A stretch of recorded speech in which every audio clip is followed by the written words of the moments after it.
And then I would tell the Galactic Empire that he was part of the Rebel Alliance and let them blow him away with the Death Star. No Brits was involved, no fingers could be pointed. You carry on taking the medication, George. Yes, I'd send all the Labour government to space with a one-way ticket and throw in the SNP for being useless. They're all a bunch of... Oh, all right, fair enough. One person, quite frankly, I think needs to go to space in a one-way journey is Jeremy Kyle. He goes on about his age one more time, how he's 60 this year, he was 59 last year, repetitively over the course of the weeks and months. We have to hear him, I'm 60 this year, I'm 60 this year. Richard Tice, did you put that cheeky bugger up to that? I'm hoping he's going to send me the invoice because that was absolutely brilliant. Which MP would you send to space? Oh, no, I'll get in terrible trouble if I answer that. But it's fair to say there's quite a long list. The sad thing is about sending people into space on a one-way ticket is I don't think that we've built a spaceship big enough to take the lunatics off this planet. I mean, from the net zero loonies to the transgender loonies to the racists to the terrorists, there is just so many to the wokerati. We need some big spaceships. Big spaceships. Good evening. I never know how you're going to start this conversation, Jeremy. Katy Perry went to space today, OK? Who would you send... I'd love her to say what I wanted to, but I'd never disrespect her.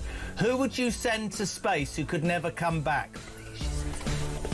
Well, I'd be happy to send Ed Miliband to space, I think. Oh, that is an outrageous question to I'm not even going to answer that question. Sam Matterface, so you get the job, yeah? Come on. No, Sam Matterface, I tell you what, says no. I think David Lammy would be the person I'd want to send up in space and never come back again. Yeah, the problem is how much would the bill be for him to munch through whatever food on the way there? Hey, it worked.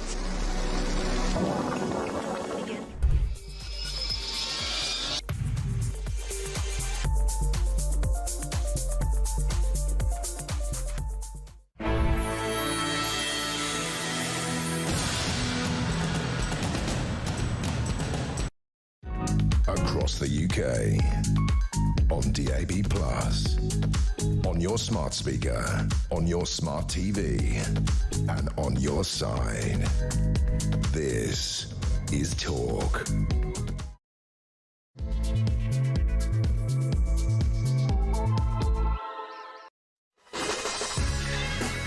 Welcome back to Morning Glory. It's coming up to 3 minutes past 6. It is Monday, and we haven't been here for a couple of days, but my goodness me, we've got plenty to report on.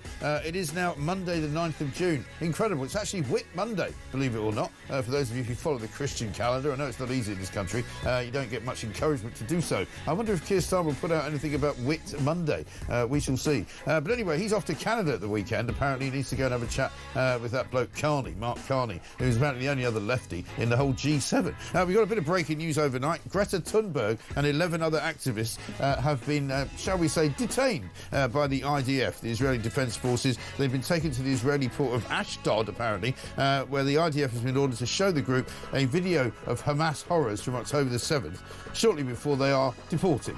See, that's the way you treat illegal migrants. They come on a boat, you take them into a detention centre, you show them why they shouldn't have come, and then you send them home. Simple. You know, why do we need to learn these lessons from Israel when we could be doing it every single day of the week? Because on the front page of the Sun this morning, this will absolutely make you spit your cornflakes out. Insane is what the headline says. £4.7 billion migrant hotel bill takes every penny in tax from a city the size of Manchester.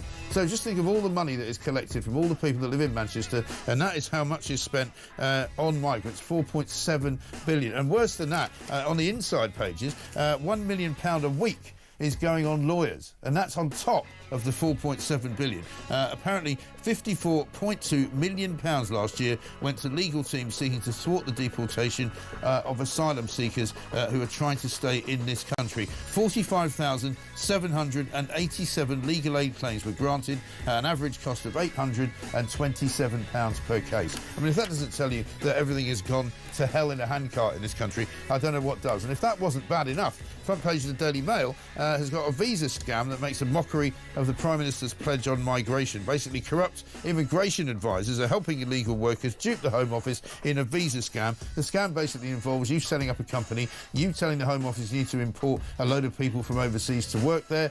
You are giving them what is the minimum amount of money that the government demands, which is £36,000 a year. They then don't get paid £36,000 a year. They get paid approximately a third of that, and the employers pocket the rest of the money. That is the kind of scam that is going to send people spiralling off into some kind of ridiculous nightmare. We'll bring you all of that. Emma Wolf is here with us. We'll be going through the rest of the papers as well. Very good morning to you, Emma. We've also got loads and loads of stories about Rachel Reeves, because, of course, this is the week where she sets out her stall on the new spending review. Is she going to give all the money to the nurses? Is she going to give all the money to the doctors? Is she going to give it all to the police? Is she going to give it all to anybody who isn't actually deserving of it? We shall let you know. We're talking about AI a lot this morning as well. There's so much to do. It's Monday morning. Let's get it on. It's Morning Glory.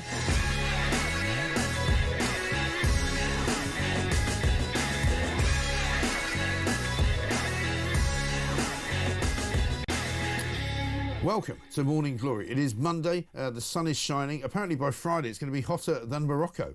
So if you're thinking of coming here from Morocco, don't. Because basically it'll be too hot for you. Stay where you are. It'll be much better. Very good morning to you, Emma. We don't want any more. No, we We're can't. full. We're full up. We are full. Do you know when you have that thing? Nothing personal, but we are absolutely full. You won't remember this because you're too young, but we used to have parking meters in this country and you used to put coins into them. And when it was full, it would have this little red flag. It would go ping like that and it'd go full. That's what Britain is. It really is. You can't put any more money in it. Well, we can't get any more money out of it, yeah. I mean, this Sun story is incredible. It really is. We're going to be talking. It's a Harry Cole exclusive. We'll talk to Harry later on this morning, and also to the man who came up with some of the statistics here, Jamie Jenkins, who used to work for the ONS. You know, he's been a contributor to this show for many years. Yeah. He's going to be on the show as well. This is the equivalent of taking annually every penny of tax from 582,000 workers in Britain, which is a city the size of Manchester. It can't go on, can it? Exactly, and there's a brilliant bit in this. We've elected a government, basically, who is borrowing billions every year, cannot control its borders, taxes its own citizens, us, to put up people who are arriving here illegally and who've never worked, never paid into the system. And they are literally, and inside the Sun, it talks about the Royal Hotel in Hull. And I haven't been to Hull for years, but the Royal Hotel is a beautiful old, it's one of the old style kind of place, hotels. I didn't realise this. I mean, I've seen it in parts of London, but immigrants are being put up in this beautiful hotel. Meanwhile, you've got local Brits nearby who are homeless, who've lost their jobs, who are sleeping on friends' sofas, who are just trying to walk past and feeling very, very threatened. The whole situation, Mike, surely now we can see the cost of this. What is it? £4.7 billion. £4.7 billion. It's simply plus, just not as you sustainable. say, all the legal costs, all of the challenges, all of the court time. Because all of that is on top of it. Time. All of that's on top of it. All of the health care that they get, the free dental care that they get. The families, the schools coming. I mean, that's another story altogether. The schools and literally the drop in white British students being enrolled in schools. I really wonder if there will be any response to these kind of headlines from the government. I mean, well, they don't know what they're doing. Good luck with getting somebody on from Labour to talk about this. They don't know what they're doing. They keep talking about, you know, I mean, it was only last weekend that they put out a video, 10 Downing Street, in which it said, our plan is working to stop the boats. And you go, well, it clearly isn't working because it's now costing us more and more and more money. And every time we talk about the small boats and people say, oh, it's only a few thousand every year. OK, so fine, if the small boats don't matter, which is the visible sign of people illegally just entering our country. But it's now about 150,000 altogether since the small boat crisis happened. Well, it's a lot. But it's also the other big story today about these immigration scams, and we've all known it all along, that it's easier for people to come here to claim whether it's a student visa or whether it's a skilled worker visa. All of this stuff, it doesn't mean, skilled worker visa doesn't mean that you're arriving, you're a young doctor, you genuinely want to contribute to the NHS, or that you're a student, you come here for a year, you learn English, and then you leave. No. We know that is not happening. We know that people arrive, pay 200 quid for a computing course, and then disappear into the system. The Home Office isn't even interviewing them. The homeless doesn't know who they are, and we'll come back to that in a moment. Let's just give you a little bit of what the breaking news is this morning. Greta Thunberg has been detained. She was intercepted as her aid boat sailed towards the Gaza Strip. I mean, how idiotic do you have to be to sail towards the Gaza Strip? I think the IDF have actually done this young woman a favour. If she had got to Gaza, you can't imagine what Hamas would have done to sort of, basically, popularise her view of coming there, But let's have a look at a clip, Greta Thunberg on being detained. My name is Greta Thunberg and I am from Sweden. If you see this video, we have been intercepted and kidnapped in international waters by the Israeli occupational forces or forces that support Israel. I urge all my friends, family and comrades to put pressure on the Swedish government to release me and the others as soon as possible. The Israeli Foreign Ministry says this, rather wisely: all the passengers of the selfie yacht are safe and unharmed. The show is over. They had less than a single truckload of aid. There are ways to deliver aid to the Gaza Strip. They do not involve Instagram selfies. I think that makes the point. I think that makes the point. And what did she expect, actually? Yeah. People were saying all the way along, this has been a publicity ride all the way along. Right. We've had photos of her doing the Titanic pose, hanging on the front of the yacht, the kind of boat they were on, in a pair of shorts, sailing towards... Well, good luck with Hamas on that one, love. Yeah. I don't know what she thought was going to happen. They've got less than how much? They've got less than a truckload of aid, and there's hundreds of trucks going into Gaza. So what's the point of this, apart from the Greta Thunberg publicity, worldwide publicity tour? Exactly right. Because they feed on this, Hamas propaganda. There's a famine, and there's no aid, and that Israel is blocking the aid going in, and the only people who stop the aid going in are Hamas. And the reason, if there is anybody needing food, is that Hamas is withholding it because they use it to trade for other things. I mean, everybody knows that, apart from, of course, the BBC, who don't report it. So, I mean, the idea that they've been in some way kidnapped is nonsensical. They've been saved from themselves, actually, because if they had landed there, it would have been an absolute disaster. Back to the migrants, front page of the Mail today, and this is even more complicated than perhaps the 4.7 billion, which this is now costing us. So this is the legal means of entry, which in some ways is worse, and it's basically a ruse, because this is the other thing. The government sets up these schemes, and the Conservatives had the same problem, almost as though they don't realise there are people out there who are going to capitalise on them and exploit them, and there are always going to be people that do this.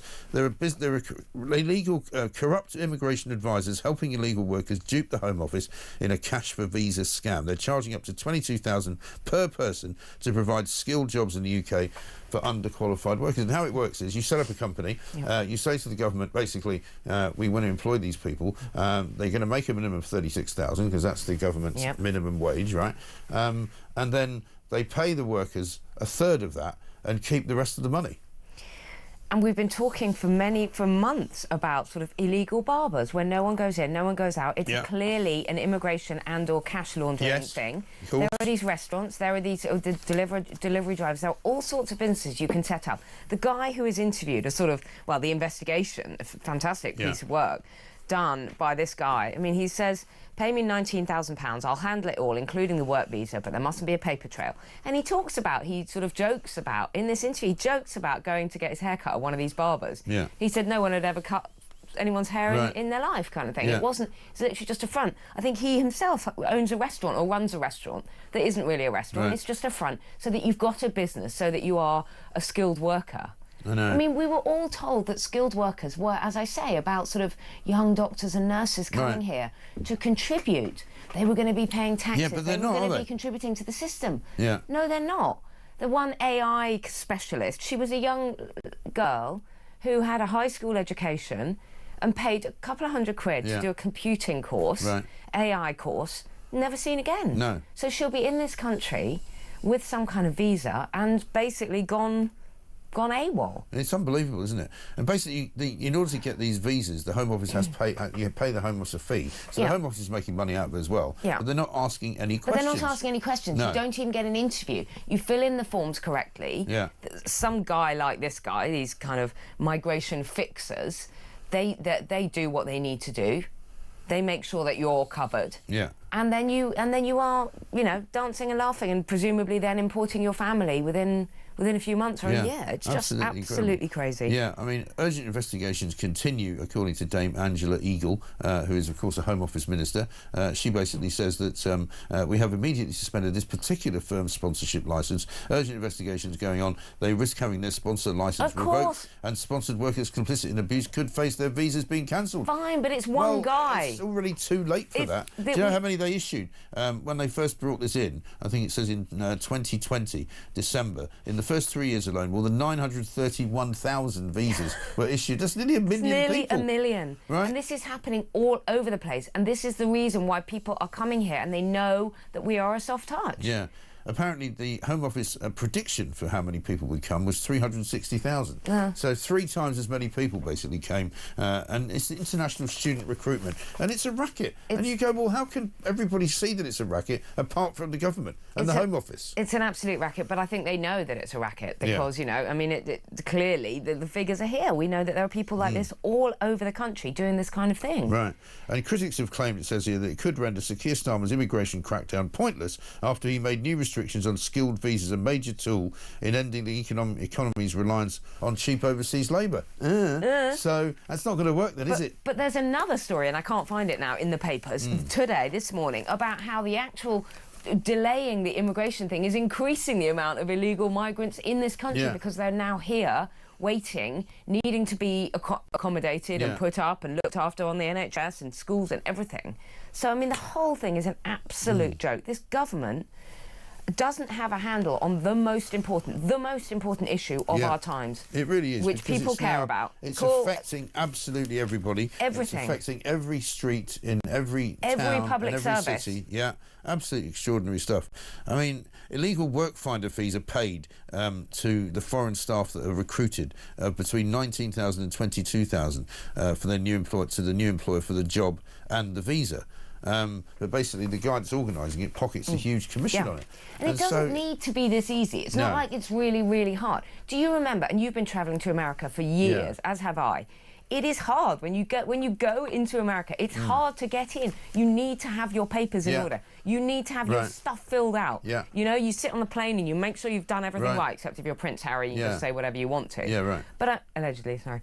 But I mean, it is hard. Countries can actually control who comes in and out. And I know, of course, America, it can be done. Why are we allowing people to come in, either in these scams or literally just on dinghies? I know. It's unbelievable. The Israelis have shown how to deal with dinghies simply by detaining the people on the boat. Let's have a look at what Andy's got to say about Greta Thunberg. Good morning, Mike. Good morning, Emma. Andy in Portsmouth. I think it's brilliant that old grotty binbag and her cohorts have been banged up in an Israeli prison. I'm sure it will add to her notoriety if it's for a day or two, but I say keep them in there for 6 months at least, and let's hope the Swedish authorities abandon her and leave her in there too. I can't stand that woman anyway, so cheers, Mike. Andy, very good morning to you. Thanks very much indeed. Last I heard, I thought she was living in Dorset, which of course was quite ironic because it's known as a Jurassic Coast. Of and course. Obviously she's not very interested in dinosaurs and all that kind of thing. But yeah, I mean, I think the sense I get is they're not going to keep her there very long. They're just going to deport her after they've shown her some of those horrific videos from October the 7th, because she obviously needs to learn a little lesson. Good morning, Mike. So the deluded little Greta has been kidnapped by the IDF. What a load of tosh. All they've done is put a stop to her stunt, says Sean in Gloucester. Exactly right, which is entirely what they should have done. But this will bolster her notoriety. You know, this will give her so much. She'll get a book out of this. That is Israel. Exactly. By the way, I love grotty bin bag, Andy. I think that's sort of name of the day. Yeah, Sammy Barnsley says this. What video would we show migrants before deportation? EastEnders? What can we show them to really give them the fear and, well, just show them the NHS queues, people dying in corridors? You could show them Jordan, who's on page 3 of The Sun today. Apparently she's the first sort of celebrity, for want of a better word, who has licensed herself to AI. So Jordan is going to be recreated. She basically says that when she was Jordan, that was the best part of her life. So she's now reinventing herself as an AI model.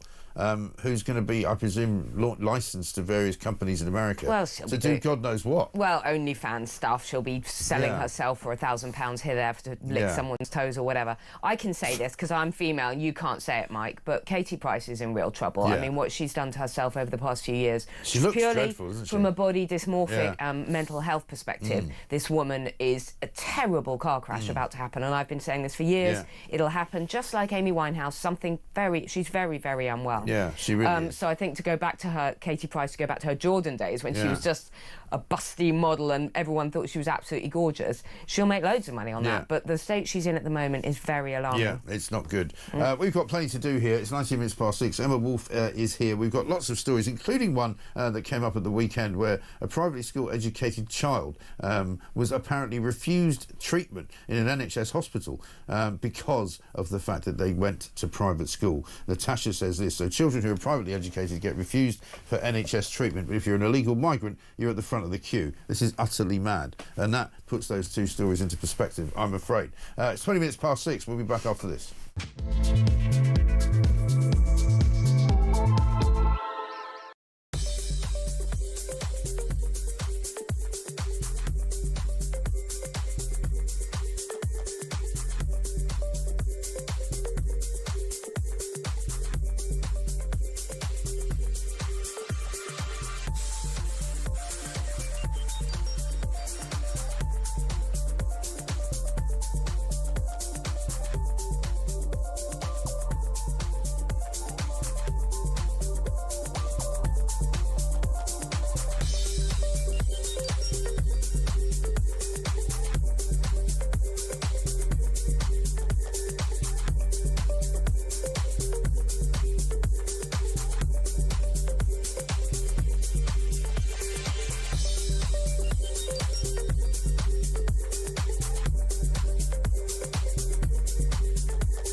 So you can make this argument here that this is a form of evolution for the political party, that it's grown very quickly and perhaps has been caught out by that and needs to actually look at how the structure changes. And it's very interesting, this piece on the front page of the Sunday Times, that Farage has decided that USS old role is, quote, too big for one man, because there's a lot of responsibility there.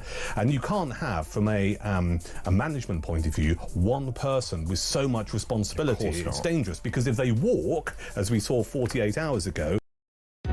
Across the UK, on DAB+, on your smart speaker, on your smart TV, and on your side. This is Talk.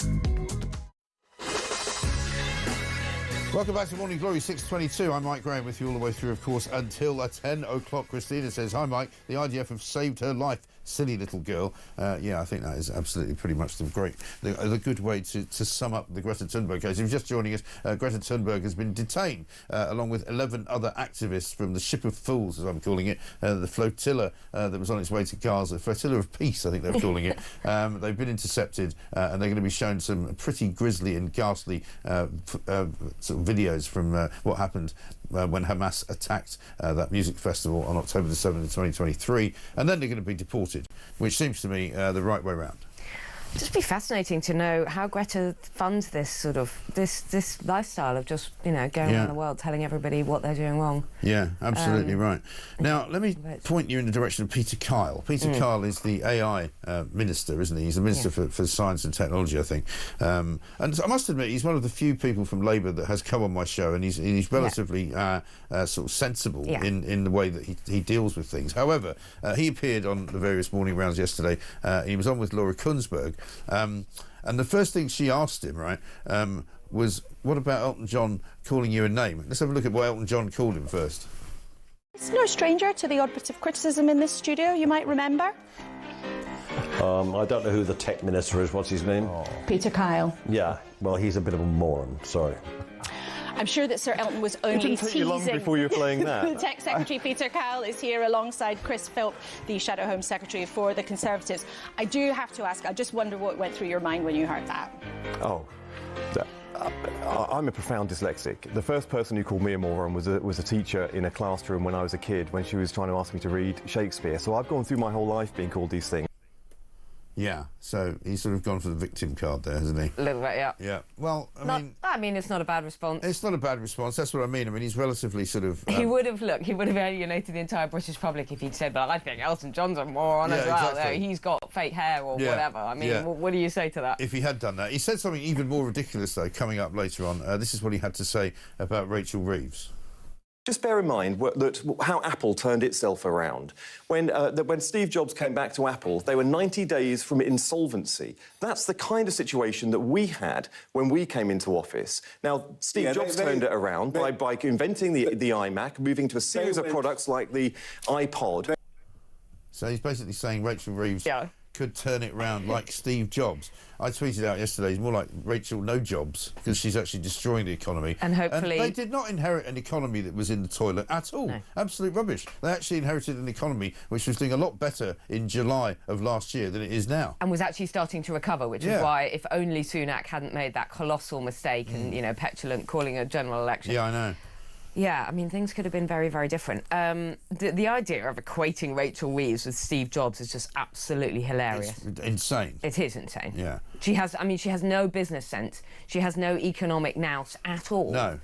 Goodness knows what she's going to come out with on Wednesday. Well, we've got the spending review coming out, haven't we? We've had all sorts of, you know, infighting going on between various departments of the civil service. Looks as though the Home Office is still fighting with her. It looks as though the police have won the money that they want to have. But there's a couple of big police-related stories this morning. Front page of the Telegraph. Policing is broken, according to a couple of senior officers. One is called Nick Smart, President of the Police Superintendents Association, and a bloke called, I presume it's a bloke called Tiff Lynch. Is Tiff a man or a woman? I don't know. Tiff Lynch, acting national chairman for the Police Federation of England and Wales. They basically said the service is in crisis. When a young constable looks down at their payslip and wonders how they'll make rent this month, something is deeply wrong. I don't know if it's about pay. I think it's more about management in the police. And they talk about, you know, very experienced police officers leaving the force, which is important because that's what you need. You don't need just rookies coming in at the age of 20. Right. And people aren't being encouraged to really go into. They seem to have a lot of people in the police nowadays who don't understand the law.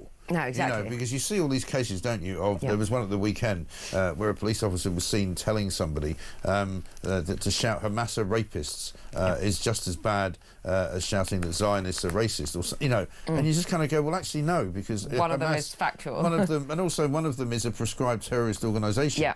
For whom, if you show support, that is actually against the law. Exactly. Right? So they don't really understand the law. No, and I also think the police have become entirely kind of sidetracked and distracted into a whole kind of world of all policing, social media and all of that, which does actually matter. Yeah. Because when we're talking about policing, we are talking about the crime on the streets. We're talking about day-to-day crime. Yes. And the police are now spending hours and hours and hours of workforce time. I mean, it must be thousands of hours every year in offices, going through people's social media and all of that. And writing up reports about it, which also takes even more time. And worrying about whether getting things legaled and all of that. And I just think it's really, really gone off course. Yeah. And so, you know, this isn't what young coppers went into the service to do, and they say that they're not being paid enough. So Yeah, it does seem like the Home Office is still in this. I mean, it depends. Yeah, from different papers are saying different things, but it seems they're still in this kind of standoff about. And how the much bottom they're line gonna is get. they don't have any money. Not There least is no money. because, taking us back to the Sun front page, they're spending billions and billions of pounds every single year on illegal migrants. Well, that's where we're wasting huge amounts of money in this country. You know, it isn't impossible to find a way to balance the books. Yeah.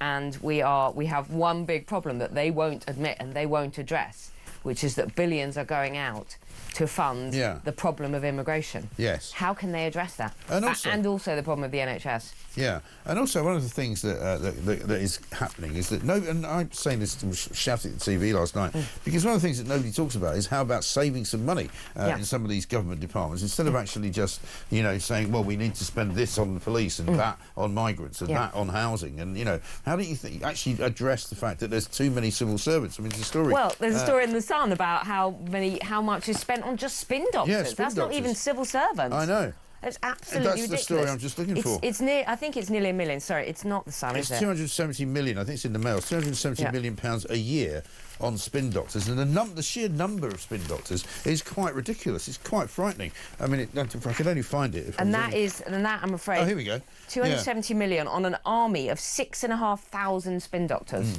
And they basically got new figures reveal that some Whitehall departments and Quangers are employing more than 100 civil servants in press offices, marketing and social media, with an average salary of £41,800. The total annual bill for the 6,500 staff who are doing this is 271 million quid. They've also apparently been putting out an advert for a government contract for 1.7 billion for media and advertising. And if those are the people that are putting out these hopeless videos that Keir Starmer keeps producing, these people are not worth paying. It's almost as though someone is trolling him. The stuff that he puts out, it's embarrassing. Yeah, I mean, I'm talking about X mostly, which is where I see his little pronouncements. That's where I see it. And we call it his lie of the day. You know, the first lie one of the day usually hits about 8 o'clock in the morning. Exactly. And it'll be some nonsensical It'll be something like on, you know, Easter Sunday or on Mothering Sunday, he'll make a reference to the many Muslims that we welcome to this country and at the same time ignoring a national day that means a lot. Or on Easter Sunday, I can't remember what he did. Same yesterday with Whitsun and Pentecost. And all we got from him was Eid Mubarak. And he had Eid Mubarak before D-Day, the 81st anniversary of the D-Day landings. Which means so much still to so many people in this country. And you know, Mike, it should mean a lot to him. Yeah. And instead but of it which... doesn't. No, it doesn't. Britain doesn't seem to mean a lot to him, except when we get the old story, the origin thing about my father was a toolmaker and my mother was this and that and the other. And it's like, we've heard that. We've already taken the mickey of that. Right. Relentlessly. He put out a thing at the weekend talking about how, you know, we're going to modernise the NHS. And the same... Right? But the problem is, it doesn't need necessarily modernisation. It needs efficiency. It doesn't needs matter. efficiency. Because I just said, well, so now you're going to get your appointment cancelled on the app, as opposed to actually, you know, just getting a letter. It was all about revolutionising it through tech. Well, A, how about we deal with the waste? And B, how about we deal with maybe having a few thousand million less people coming into this country in the NHS? Right. And also, it was a complete nonsense. That stuff about the NHS, the same day that he put that out, in the Sunday papers, was all this stuff about they're cutting funding to nursing courses, so we can't train up nurses, can't train up doctors in this country. They're going on strike again soon, so the essential funding that we need in British universities for British students coming through is being cut. Yeah. So then, guess what? We're going to be more reliant on importing foreign workers into the NHS. We're not importing a load of Indian students as per the trade deal, who are going to pay the same amount as people who are actually British, which completely. But they do this ruins... stuff. They do one thing on the one hand and one thing on the other. It's exactly like their education policy. Rachel Reeves going, I know what, let's attack the private schools. Oh dear, we don't have enough state schools to deal with that. Well, what are we going to do now? They thought there were going to be 3,000 students leaving. Already, far, far more than that have left. 13,000, and that's only in the first year. People are leaving. The children that I know, the private schools, closing as well, are leaving in September. They won't go back in September because they can't. You don't pull your kid out halfway through. No, exactly. Keir Starmer put this out yesterday. Every child deserves the best start in life. That's why my government will provide free school meals to more than 500,000 more children, easing pressure on working families. No, it won't, because you're actually charging people. Who's paying for it? Taxpayers who are paying for it. So the working families are the ones who are paying for the people who are not working. So therefore, actually, you're creating a massive, massive debt over free school meals that most people don't even need. That they don't need. And there was a video that he put out a few days ago in which it was basically a video of a load of children, school pupils, in Downing Street. And I think you commented on X, you know, do you not know any white children? Yeah. I found it, as a mother of a white child, but also as a white kid, looking at that video, not that they would ever watch a video from Keir Starmer, but watching that footage, and he's surrounded by BAME, ethnic minority students, but every single one, I don't think there was a single white face around him. No, there wasn't. Every child matters, but only if they're non-white. Is that the message? Well, I guess that is the message. It must be. I get that we have to do the ethnic, you know, the cultural diversity thing. I get that we're welcoming and this and that, and we're a diverse society. But really, he's going so far the other way. But that's it. We're not just a diverse society. We're also a society of people who want to be represented in all manner of different sorts of ways. But if all you do is lean in one direction and completely ignore everybody else, who are still the vast majority of people in this country. I mean, we worry about certain schools, you know, having British white people in a minority. We worry about certain cities, like London, having a British white minority. But the bulk of Britain, 85% of it, is still a majority white British country. And that's what the government and the people who live in these little metropolitan elite silos forget. Completely forget. You know? The rest of Britain isn't like that. But white British people will be a minority in the population within the next 40 years. They will. So, I wrote about it in the Telegraph. Yep, but it's you're deeply far right when you say that. When you say that I feel sad when I see a video of our Prime Minister surrounded by children who don't come from this country, who aren't white British. Yeah, right. Exactly right. And apparently Prevent are going to be knocking on your door soon to tell you that, you know, you need to be dragged out and pummeled to within into your life. Let's get a voice note from James on Trump and the LA immigration riots. Good morning, Mike. Good morning, Emma. Now, President Trump, absolutely superb what he's doing. He's in there because the people wanted to do what he is doing about the illegal immigration over there. So it's a pity our bloody useless Prime Minister can't do the same, Mike, innit? Because all our Prime Minister does is just talk. That's all he ever does. Oh, what a useless... Anyway, Mike, have a lovely rest of the day, mate. Cheers. James, thank you very much indeed. Speaking of Trump, this is how he says that the National Guard will deal with people who attack them. We're going to be watching it very closely. And when they spit at people, you know, they spit. That's their new thing. They spit, and worse. You know what they throw at them, right? And when that happens, I have a little statement. They say, they spit, we hit. And I told them, nobody's going to spit on our police officers. Nobody's going to spit on our military, which they do as a common thing. They get up to them this far away, and then they start spitting in their face. That happens, they get hit very hard. You know, and mess around with the National Guard, by the way.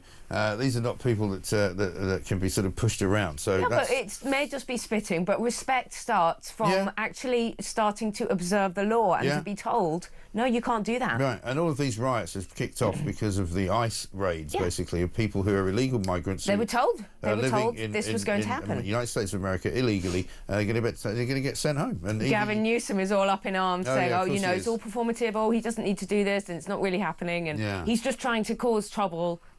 Well, he's not the one setting fire to the cars, is he? I mean, that's what the illegal migrants are doing. Exactly. We've got much more to do, including, believe it or not, a guy who was fined £1,000 by his local council in London for putting his bin out too early. This is Talk. I don't know who the tech minister is. What's his name? Peter Kyle. Yeah, well, he's a bit of a moron. Sorry.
across the UK. On DAB+, on your smart speaker, on your smart TV, and on your side. This is Talk. Welcome back to Morning Glory. I'm Mike Graham, 6:39. Emma Wolf is here with us. I think the police are leaving in droves. That's got more to do with the lack of support from the police elites than Rachel Reeves, says Andrew. Paul says, what about this Greta pugwash? Hilarious. And Mick says, Mike, it's about time these so-called protesters, Greta and co, grew up, got jobs and start actually contributing instead of playing politics. It just seems like a game to them. I think that's right. It does seem pretty pathetic. If you've just joined us, Greta Thunberg has been detained along with 11 other activists on the old ship of fools, as we're calling it, the flotilla of peace on their way to Gaza to apparently break the famine, which doesn't actually exist. So I have to say, she always looks, I mean, as a female perspective, she's kind of, her hair's fresh and washed, she's got clean clothes on. I always wonder how she manages all this. She doesn't look like she's been on a boat. She doesn't look like she's actually suffering. She's been on a boat for a week or two. She doesn't have any idea, really. Yeah, I mean, I sailed around the Caribbean once for about 10 days, and you do end up looking like a pirate. I mean, your hair is stiff as salt. Kind of sticking out like that. You can't wash. She always looks like she's actually... Although, to be fair, this is probably recorded, because she says that this was to be recorded if she was detained, so presumably she may have recorded this before she left, I don't know. That's enough about her anyway. Let's talk about Hammersmith Council. Hammersmith and Fulham Council said that Clyde Strachan had been fly tipping. Basically, he did what a lot of people do. He was going on holiday, right? And so, say, bins are collected on a Tuesday. He was going on holiday on the Monday. So he put his bin out on the Monday. They fined him £1,000 for putting his bin out too early, right? I deliberately put the bin out of the way on the pavement, tucked to one side against the wall, so it wasn't in anybody's way, right? Because not only did he put rubbish sacks out, he also put a food recycling bin, so he's trying to do all the right things. They fined him £1,000 fixed penalty with an early payment of £500, stating there was one large box, 6 bags of waste, and one food bin deposited on the pavement and left. It isn't collection day, so it shouldn't be there. Well, it sounds like he put the recycling out in a much more orderly way than most people. And secondly, I don't know what it's like in the rest of the country, but you know, in London, the fly tipping that goes on. I come regularly in Islington, which is meant to be a nice borough. You come out and someone has left overnight fridges, an entire bathroom will be put on the street, sofas, mattresses, sofas, and no one does anything about it. I mean, that is fly tipping. That is kind of This is a guy putting his rubbish out. This is a guy putting his rubbish out a day early. In a neat and orderly manner on the pavement. As soon as the Daily Telegraph got a hold of it and they contacted Hammersmith and Fulham, they agreed to cancel the fine. But if that hadn't happened, I bet you they would have pursued him through the courts. They would have, sent bailiffs round. Mr. Strachan claimed the extreme fine was not appropriate for a minor infringement, and it was tantamount to bullying.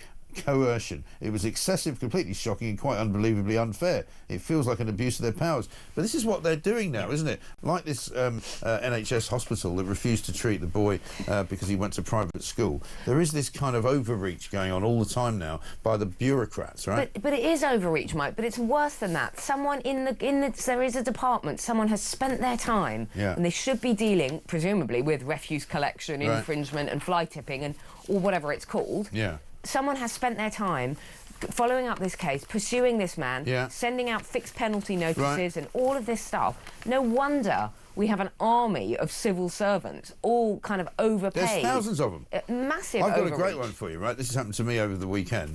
This is the Dartford Crossing, which for those people who don't know is that big bridge that goes across the Thames, right? And it's to the east of London. It's basically the M25 carries it over. It's the one that the Wallies from Just Stop Oil climbed, the ones who are now in prison. Right, so I very rarely go over it, but once in a while I go over it. So I always had money. There's a way you can put money into the bank, as it were, so that if you forget to pay the ticket, it just takes the money. So I went over it about a month ago, back in May, and woke up on Saturday morning to find I'd got a penalty charge notice which says, do not ignore, issue date 3rd of June 2025, 14 days from the date of service, the penalty charge is £35, 28 days from the date of service, payment £70, right? I rang them up and I said, excuse me, I'm pretty sure that I've got an account with money in the account. And the woman goes and they answer the phone in Leeds for some reason, even though this is all in London. And she says, you do know that if the money's been there for more than a year, it gets cancelled. I said, sorry? What do you mean it gets cancelled? So I said, well, where does the money go? Oh, well, we hold it for you. I said, yeah, but you can't apply it to the fine. So they hold it for you? To the actual. I mean, the charge is actually £2.50 to cross, right? Yeah. £2.50. They want me to charge me £37.50. She said, oh, well, you can apply to have it refunded. I said, well, why have they never communicated to me that after a year this money is no longer usable, so that I could make a decision? Has the money expired? Has the money expired? The money has expired. That was the word she used. Yeah, right. The word she used was the money has expired. So you got the money there. Yeah. They can't use it, but they hold it. But they hold it. But then they'll fine you, so you have to start calling up, asking them to refund it. Yeah. I mean, this is absolutely bureaucratic stuff of... So they've got a system, basically, that doesn't work. That doesn't work. Imagine, and I said, what's the reason for this? And she says, oh, it's because people change their cars so often that it turns out that sometimes people drive over the bridge in the same car, but it's owned by somebody else. It doesn't make any sense. No. So I haven't yet, because I've lost the will to live by. I know, you lose the will to deal with what you need to do. I mean, they did reduce it back down to £2.50, which was good. But I said, so how do I... So how do I send you £2.50? Well, they took a card. You know, that's what they did. And then does the old money go back to you? No, I have to ring them. So can you refresh that money and use it next time? No. Is it a different currency, maybe? I have to ring them and I have to ask them to refund it to me. As long as I can remember the card that I put it on. But Mike, it's expired. You need to get a new card. I guarantee you the card will have expired and I'll have a new card, and so they won't be able to refund it. So they get to keep the money. They will. Or you'll keep fighting it. Well, and it'll probably be less worth your while to keep fighting it than give up and die. It's probably about 15 quid that I put in there. I know. That's all it is, because sometimes when you drive over a bridge like that and you don't stop until, say, an hour later, you forget to pay it. I know. So that was my insurance. But this is the kind of bureaucratic nonsense that people are doing, and that's why nothing works in this country. It is absolutely unbelievable. Just to go back to the NHS story, the Independent Schools Council, which represents most private schools, said pupils should receive equal access to NHS care regardless of whether they are fee-paying, right? This was a story that came from Kingston Hospital in southwest London. The boy's mother says his son was referred to a paediatrician because he was struggling to hold his pen well enough to write properly. And he had other mobility issues. Apparently his brother had the same issues, right? She was hoping to get an appointment with the Richmond Children's Occupational Therapy Service. However, days later she received a text message saying the child had been declined with occupational therapists because he should go private. No, that's amazing, isn't it? This is really, really deeply chilling, actually, that people are now being declined something that's meant to be free for all because of the fact that they are going to private school. I mean, this is an 8-year-old child. This is class war, isn't it? Yeah, this is class war. It's nothing different. I mean, it might as well you call it what it is. It is class war. It is the people who run Labour, people who run the NHS, who are all socialists, who really don't like anyone who's got any money. And they assume that everybody who sends their kids to private school has loads of money. Has got loads of money, so which if also you're isn't true. Paying into the system and you're contributing and you're not taking out and you're not using the state schools, then you are being declined essential NHS services. Absolutely shocking. It is class war. It is class war. Let's get a voice note from Craig on these visa scams. Good morning, Mike and Emma. In addition to the Home Office making money from fees and charges for visas, who's the big winner of that, I ask? Well, I'll tell you who it is. It is the HMRC. Because don't forget, if your little barbershop is suddenly having some massive turnover, then it's likely to attract a VAT. And then in order to get the money out of the business, a business tax needs to be paid, and then you need to pay the staff who are claiming to work there, so they attract 20% of that revenue as tax to the government. Then there's the employees' NI, then there's the employers' NI. So all in all, the HMRC are the big winners of any kind of money laundering operation in this country. Thanks a lot and take care. Bye-bye. Yeah, Craig, you may well be right about some of that, but I think part of the problem with these visa scams is that people are setting up companies deliberately to haul this money in. Yeah. Then they're shutting them. So that they probably can't even be taxed, because at the end of the day, before you put the tax return in, you basically said, oh, well, the company's no longer operational. Exactly. We haven't got any money. I mean, I admire Craig's diligence there, but I wonder if these migration fixers are doing all that. Because I mean, he's right in one sense. That, I mean, because you can certainly bet your bottom dollar that the hotel business and the immigration, the illegal immigration business is creating loads of money for the revenue, because anybody who's staying in a hotel, the hotel are paying VAT and all of the rest of it, and that's absolutely right. Ruth in Kirkcaldy up there in Fife says, whilst we pride ourselves on our good nature and tolerance, when is enough going to be enough? I've never in my life been made to feel so worthless, insulted and pointless. Keir Starmer is insulting the British people every day, and I say no more. Very well said, Ruth. Exactly, and Ruth, you know, is probably... That's how people feel. Very, very... Exactly, we're only talking about how we feel, and, you know, there's a reason why people are voting for reform in droves, because they're talking about the issues that people care about and that are actually happening in their communities. You make such a good point. You don't see it. You know, they don't see it in their little metropolitan bubbles. Keir Starmer doesn't see what the rest of the country are seeing and feeling. He doesn't, you know, he's not walking past the Royal Hotel in Hull. There's a place near me, the Thistle Hotel, which we've talked about in the Barbican. Used to be a lovely area. It's honestly, and I'm not a shrinking violet, but I don't want to cycle past it late at night. It is not safe. No. That's in the middle of London, and that hotel, which used to be a conference centre and somewhere for people to stay in London, a nice place, is now an asylum hotel. Yeah, and you can't get away from it. Not safe for young girls to walk past, it's not safe for women. It changes the atmosphere of the area. Absolutely, completely changes the area. It changes everything. And when you get, you know, these people who say, well, I don't mind multiculturalism, you know, I think it's absolutely fine. And they just don't get it. Well, they're mostly Gary Lineker types living in Richmond, leafy Richmond. Exactly right. We've got more to do. 6:49. Coming up, we'll talk a bit more about AI, because apparently there is... admissions now that there is something wrong with AI. It does have sometimes non-truths being put out there. Also, Meghan Markle, we've got to talk about her. She's branching out. Maybe she's going to get into the illegal migrant business. She's branching out into hotels and restaurants. Imagine going to the Meghan Grill or something like that. 6:50.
We think we do need to leave the ECHR in order to get back control of our borders, in order to make sure that it's the democratically elected British Parliament who decides who can stay here and who needs to leave, which we think should include every single foreign criminal and anyone who attempts to enter the country illegally. We think we need to leave in order to stop veterans, military veterans, being vexatiously pursued, and in order to allow us to decide what oil and gas drilling goes on. So in principle, yes, we need to leave. There are, however, legal details we need to work through.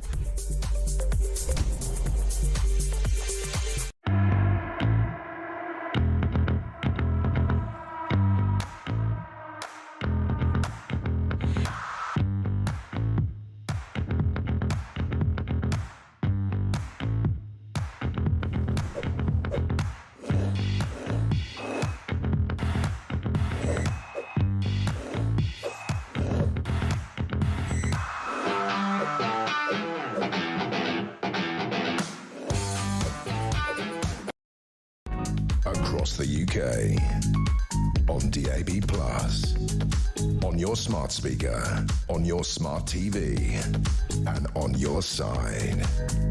This is Talk. Welcome back to Morning Glory. It is 6:53 and we are here, of course, all the way through until 10 o'clock. 4 glorious hours of Morning Glory every single weekday morning. It's the home of common sense. It's a place to be. There is a podcast that goes out every single day, just around about 10:15 when the show finishes. A couple of other things to talk about. Some stories this morning which are just ridiculous and crazy. One is that a new jail which is being built in South Wales apparently has had to have its building work stopped because they found 3 bats somewhere. Preservation order. Preservation order. Preservation order. Must shut everything down. Bats. Absolutely ridiculous. Let's talk as well about the royals. Meghan Markle in The Sun, pages 8 and 9 today. Apparently, because she's had to sort of shut down every other part of her business, she's now thinking of branching out into hospitality. Okay. Believe it or not, right? Which includes the likelihood that she might have restaurants, she might have hotels, she might have cafes. I mean, I can't quite see it. Well, she's taken out a trademark for her brand as ever. Right. Meghan as ever. I thought it was with love, Meghan, but anyway, it's as ever as well. Yeah. Look, this woman is a totally failed entrepreneur. She alleges that she'd sold out of all her jams. Yeah. Spreads. Yeah. She'd sold out of all the spreads and all the honeybee that she allegedly manufactures from her own hives. Yes. But so she wasn't going to... Hives is the word. Well, it gives everyone else hives. She wasn't going to restock. Yeah. Because she'd sold out. Right. So good, you know, business 101. I don't know Doesn't how sound many... like you want to stay in a hotel, would you? Excuse me, can I have some tea and toast, please? No, we're sorry. closing down. We haven't got any. We've run out.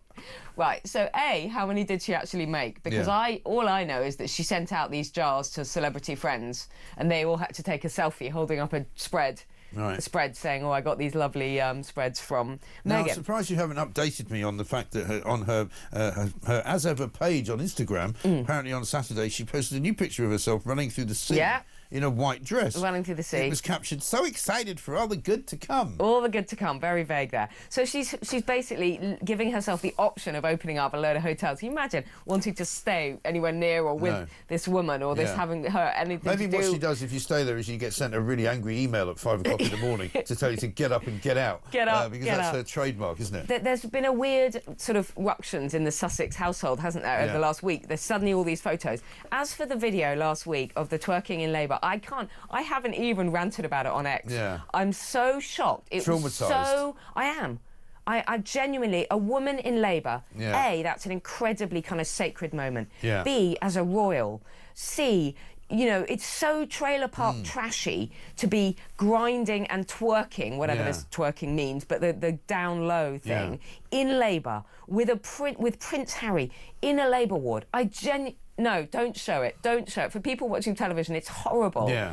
I genuinely don't even know if it's real. Yeah. I didn't believe it was real. You can't say. It's a very weird video. It's a very weird video. The bump itself is very weird. It looks like a cushion. It moves around in a way that a pregnant tummy doesn't. It's so physical. Look, if you look at the cushion moving around, it's very odd. It's very weird, very weird. What According is to all Jenny this? Bond, who's in The Sun today, says really it's time to move on and drop the title Duchess. It I really think is. so. And I think William will probably have them do that. Anyway, he's also in the papers today. Oh, he's another activist who knows everything about everything. Prince of Wales has warned that humans have reduced the oceans to barren deserts. Has you never watched Richard Attenborough's show? Well, he was with... David Attenborough's show, sorry. I think he was... Has you never watched it? I mean, you know, The Blue Planet. It's teeming with life. What do you mean it's barren desert? No, but I think he's at the Ocean premiere with Attenborough saying we've wrecked the planet again. Yeah, but we haven't wrecked the planet because then it says the ocean's under enormous threat, but it can revive itself. It can revive itself. So it's either a desert or it's not. Yeah, exactly.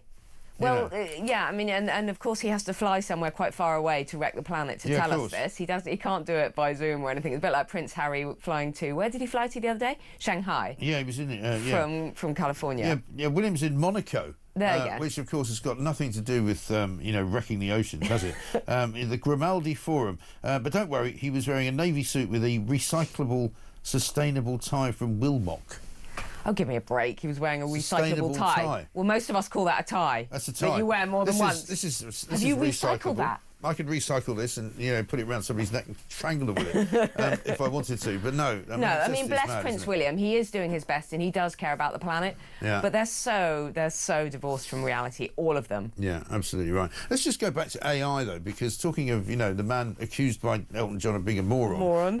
Who is this guy, Peter Kyle, he admitted yesterday that there is a problem with AI, and that is that it tells lies. Because sometimes, and this is why one of the reasons I don't use it, is that if you try and sort of check something in AI, it can get things wrong. And this morning as well, Jerry Adams' lawyer, he's just won a big case against the BBC. He's now talking about suing AI chatbots for defamation because they're containing some information which is wrong. It's a bit like Wikipedia. You know, if you rely on Wikipedia for your facts, it can be wrong.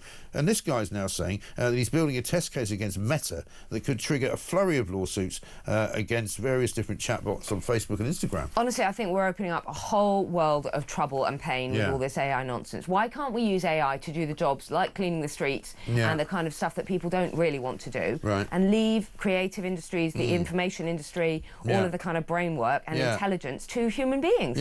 And people who actually know how to check whether something's accurate or not. Well, you know, I all mean, these things started up like fact check this and BBC verify that. But do you know what they used they're to be? all wrong. There used to be a thing called encyclopedias, and we would actually go to a library or an encyclopedia and actually check. You know, people did know things before AI. But now you just put it into the internet and it comes up with all this nonsense. Yeah, and it's not true. So lawsuits asunder are going to be coming all over the place. Loads more to do.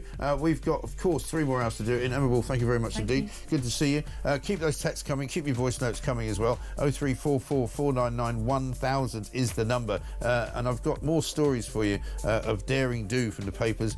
Plus, of course, more on Starmer, who's off to Canada apparently soon. 38,054. There's the migrant tracker.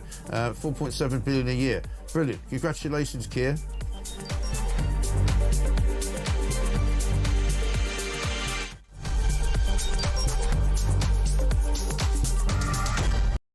How much, ladies and gentlemen, are fish and chips where you come from? We'll go to Jason in Crewe.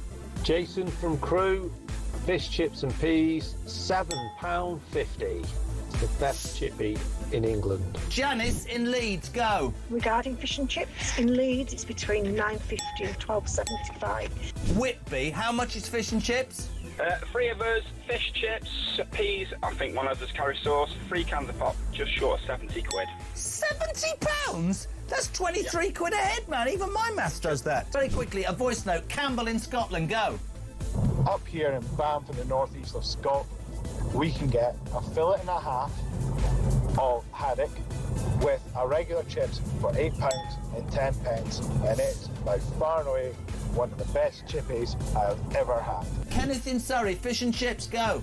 Fish and chips in Ascot, about half a mile from where you used to live, will cost you £12.60. Great show.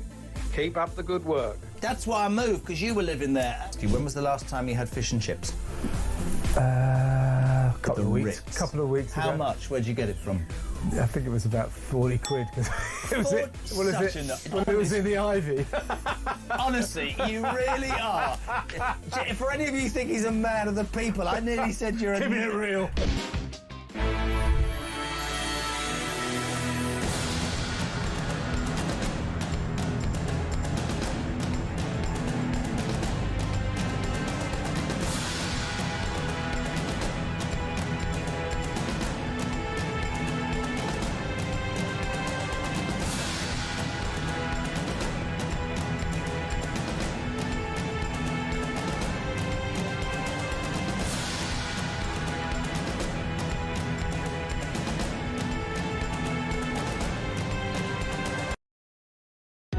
Across the UK, on DAB+, on your smart speaker, on your smart TV, and on your side. This is Talk.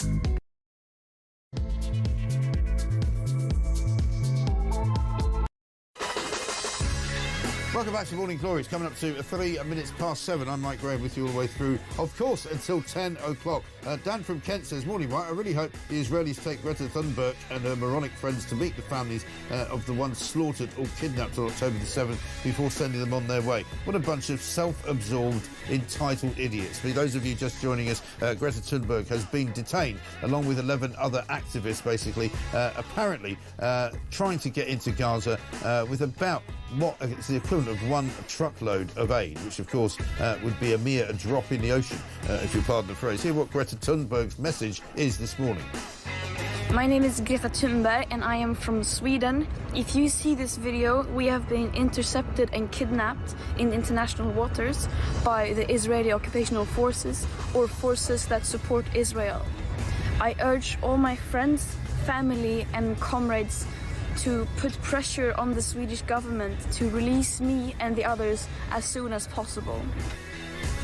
Yeah, well, as soon as possible, after you've been re-educated and taught about what exactly did happen on October the 7th in Israel and what Hamas actually did to innocent people, then maybe you might learn something about the trip that you've just made, as opposed to the virtue signalling, Instagram posting, nonsensical crap, frankly, that you've been doing for the last few days. 0344 499 1000. The big story this morning on the front page of The Sun is an extraordinary one. Insane is the headline. 4.7 billion migrant hotel bill takes every penny in tax from a city the size of Manchester. Harry Cole's exclusive, provided with statistics by Jamie Jenkins, a man that we've been speaking to on this show for many a year. We'll be talking to Jamie Jenkins and to Harry Cole coming up a little bit later on. Even more staggering, perhaps, than that is the amount of money being spent on lawyers for these asylum seekers. And this, I don't doubt, is not just for the illegal migrants, but it might be for the ones coming here legally as well. Taxpayers forking out £1 million a week to migrant-chasing lawyers. Have a look at this. 45,787 legal aid claims were granted at an average cost of £827 per case. It's an extraordinary story. Britain's broken borders is what it says. The Mail has got a slight wrinkle on this story, saying that they've found that there's another immigration scam going on where people are sort of switching monies around, you know, making fortunes, importing people from foreign countries, claiming that they're going to be making a load of money, and then not giving them that money and keeping the money for themselves. It's an extraordinary morning. It's the second week of June, basically, and already we're discovering that the Chancellor of the Exchequer, when she decides to make her spending review work this week, will have a massive great black hole pending, and that will be, of course, the one caused by all the migrants. 0344 499 1000. This is Morning Glory. Let's get it on.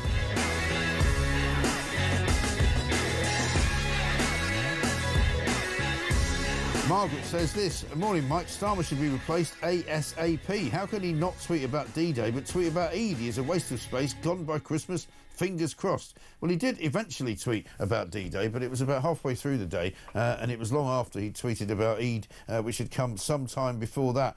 Emma says this.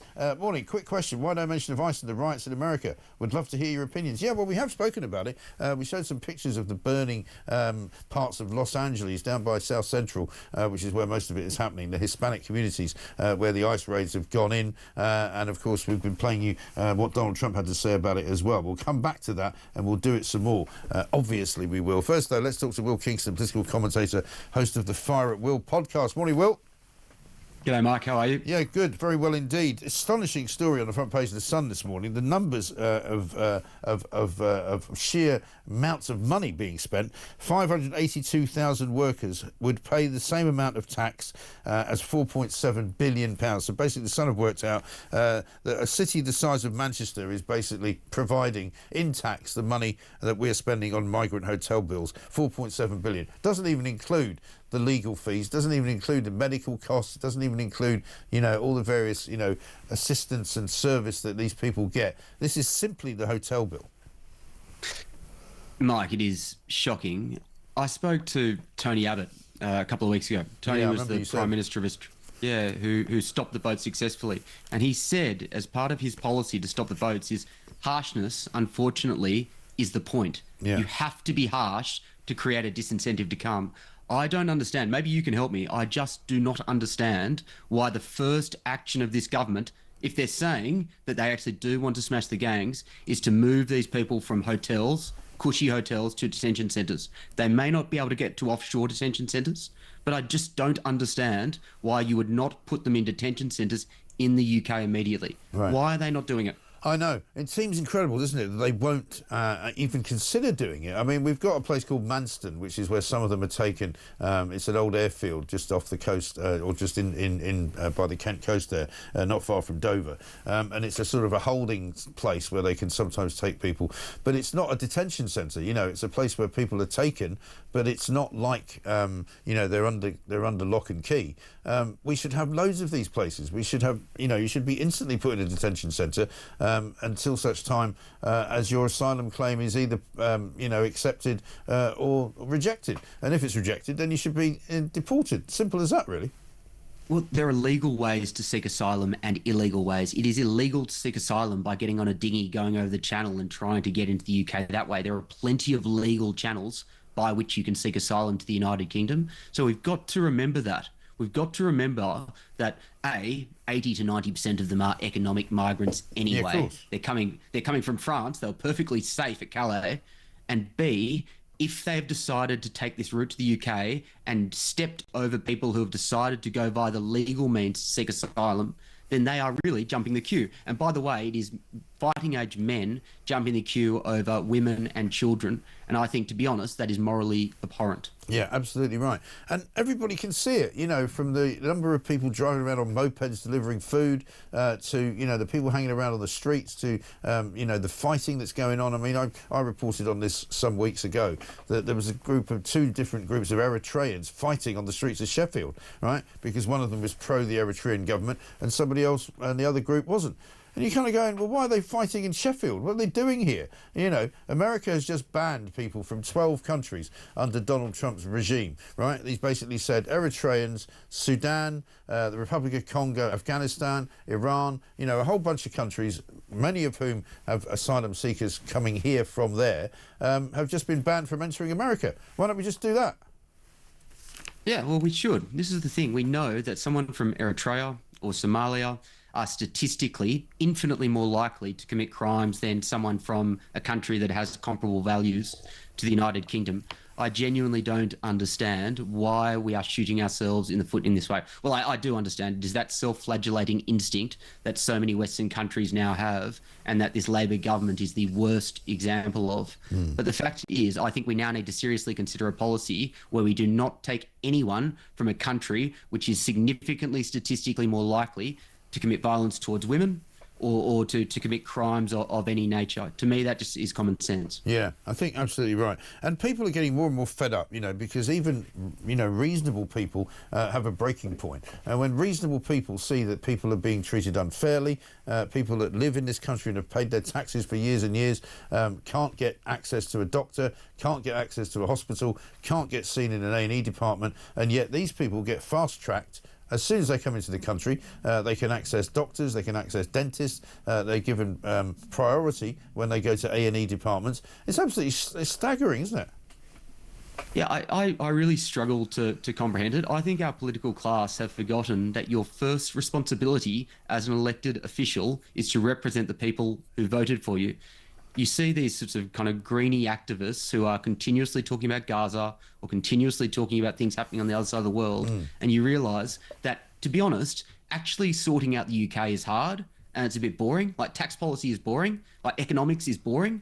But, you know, if you want to kind of moralise over Gaza, that's sexy to someone who is, you know, a Greens MP or a Labor MP. And to be honest, we need to get back to that point of just doing the basics well in this country. And basically, unfortunately, too many politicians think that their job is overseas as opposed to in the United Kingdom. Well, that's what we get. We get Keir Starmer shooting off to Canada, apparently, coming up this week. According to a piece of the Times today, he's going off to see his mate Mark Carney, because he's the only other sort of lefty leader in the G7. They're going to tackle their trade problems, apparently. But he's playing with fire a bit there, because, of course, you know, Donald Trump and Mark Carney don't get on terribly well. And Mark Carney, who was full of bluster before he went to see Donald Trump in the Oval Office, and then was like quiet like a little mouse when he was sitting there, is a guy, I don't think, who's got anything to offer Keir Starmer. Why the hell's he going there? Because it's easy, because it's comfortable, because there are real problems in the United Kingdom and you can look statesman-like if you go overseas and you shake hands with dignitaries. I actually don't think Trump will pay any attention to it, to be honest. I think he would see it as beneath him. Expect more of these sorts of trips coming up in the next year or two, Mike, because, to be honest, the country is in real trouble. And the one way, and you've seen this with Ukraine, the way that Starmer's handled Ukraine, the one way you can kind of look prime ministerial is by going overseas and shaking hands and doing all that sort of stuff. Yeah. It's much harder to be a prime minister at home. Yeah, exactly right. And, I mean, bizarrely, one of the things that happened over the course of the weekend was that England were playing a match, a football match against Andorra, and the crowd could be heard shouting expletives about him. Alan says this: never in my lifetime watching football have I heard England fans being political by venting their feelings towards a prime minister. Even Thatcher, who was hated by many, was never abused on the terraces. You sense something is bubbling on our streets over their contempt of this Labour Party, and that's it's a good measure of it, really, isn't it? Yeah, like I've heard politicians in Australia and the United Kingdom get bagged by crowds in that way. I've never heard it quite that vitriolic. But the other thing that I would say is Keir Starmer has to be incredibly careful, because everyone in the Conservative Party and the Labor Party are basically saying, well, reform are just a protest vote. They don't have any real policies whatsoever. They'll blow up. What that shows in that crowd is people don't care. I don't think people really care about reforms policies. I don't think people really care about their economic philosophy or their position on Ukraine or whatever. They just go, things are so bad, any alternative will do. And I think that's what the Conservatives and Labor aren't getting. That's how Labour got in the first place. I mean, so we should be aware of that sort of thing. Because, I mean, as I always say, they didn't win the election, the Tories lost it. But let's have a look at Peter Kyle, who's the Minister for Science and Technology, talking about Keir Starmer getting that abuse. Last night, an anatomical word, which I can't use on Sunday morning, was chanted about the Prime Minister. It had 4 letters in it. Isn't it really early in your term of office for that level of unpopularity? I'm not a football follower. I only watch when the Brighton and Hove Albion are playing, and I don't think the fans of Brighton would use such words against about Keir. It's football. It's football chanting. It's part of the. Is it not part of the spirit of the game?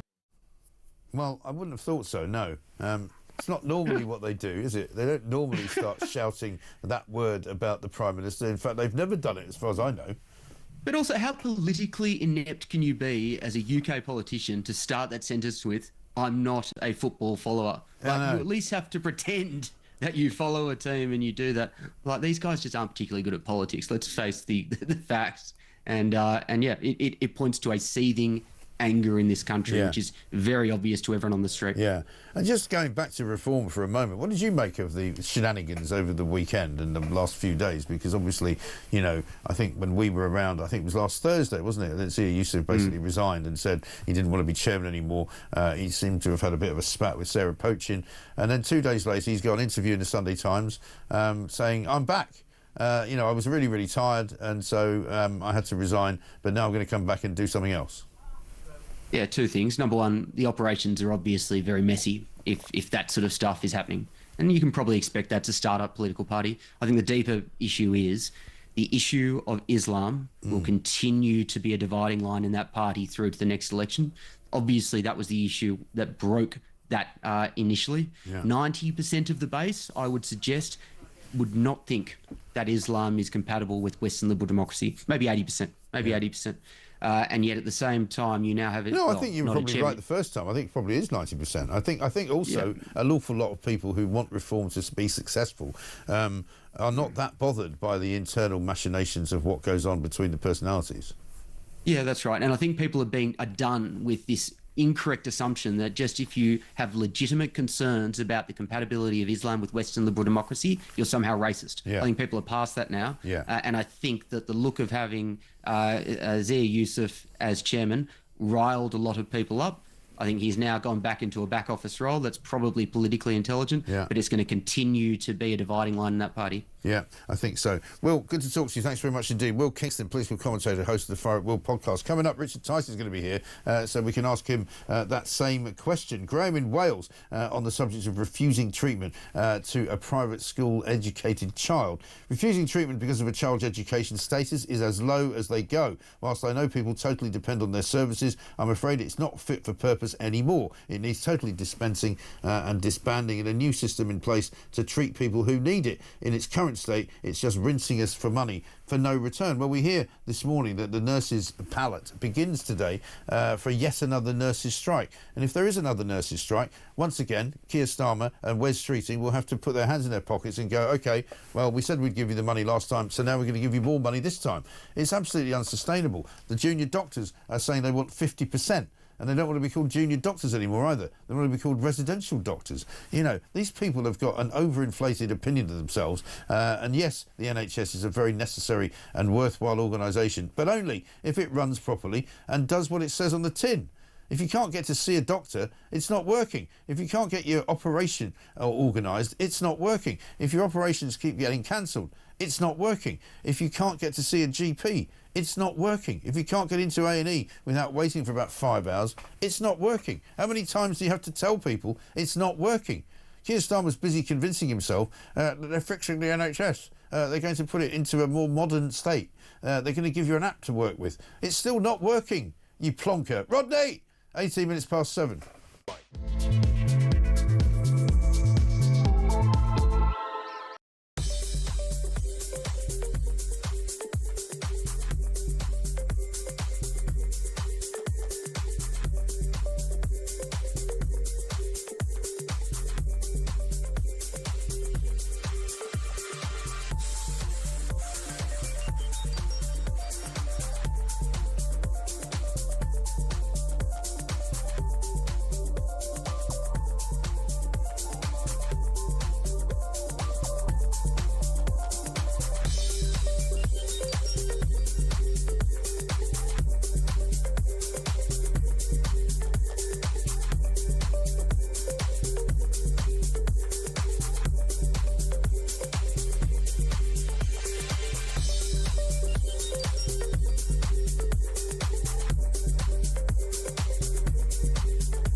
Donald Trump says Elon Musk, this is the latest, has lost his mind. He attempted to draw a line under a bitter White House feud. He says he's not particularly interested in speaking to Elon Musk. As we know, they clashed publicly over the tax and spending bill. The president says, I'm over it. I want to move on. I'm not interested in talking to him. And of course, in the week, I think this was Thursday, Musk said that Trump needed to be impeached and he was in the Epstein files. I mean, you couldn't make this stuff up.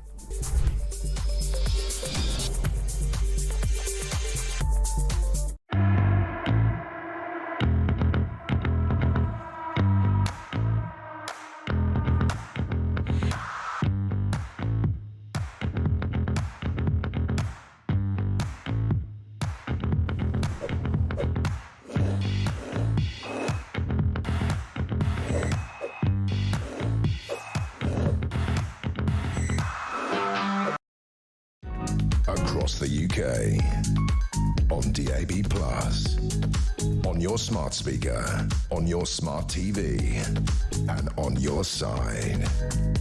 This is Talk. Yeah, exactly. 7:21, welcome back to Morning Glory. I'm Mike Graham with you all the way through, of course, until 10 o'clock. It is incredibly Monday the 9th of June, and here we are at the start of yet another rip-snorting week.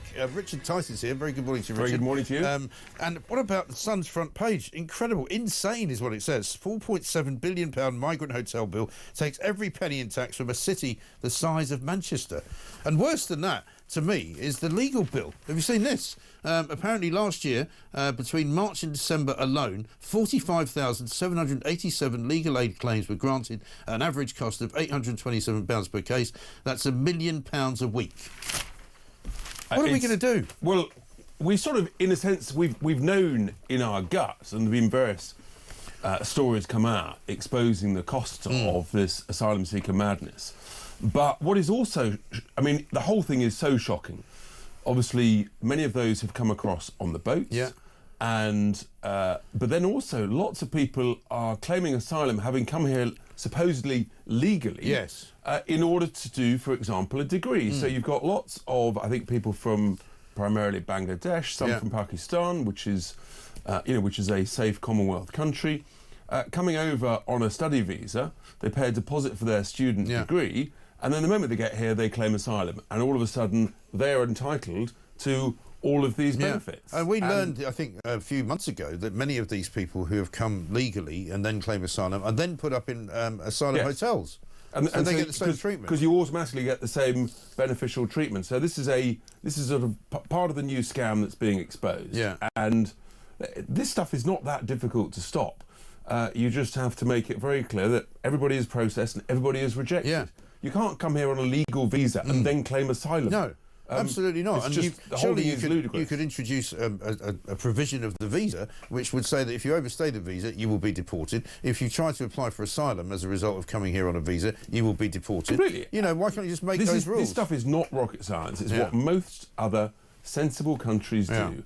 And that is the reality. And the idea that they all of a sudden get claimed for benefits and accommodation, it's completely ridiculous. We have a Home Office that is dysfunctional, and frankly, it's hard to see how they're acting in the national interest. They really aren't. It's absolutely outrageous. And we know that the Home Office isn't fit for purpose. It wasn't fit for purpose when Tony Blair was in charge of it, and it hasn't been fit for purpose since, has it? Well, they were a lot better back then. I mean, they were actually deporting. They were assessing asylum applications about in 2 to 3 weeks. They were only accepting about 20%. Now they're accepting over 70%.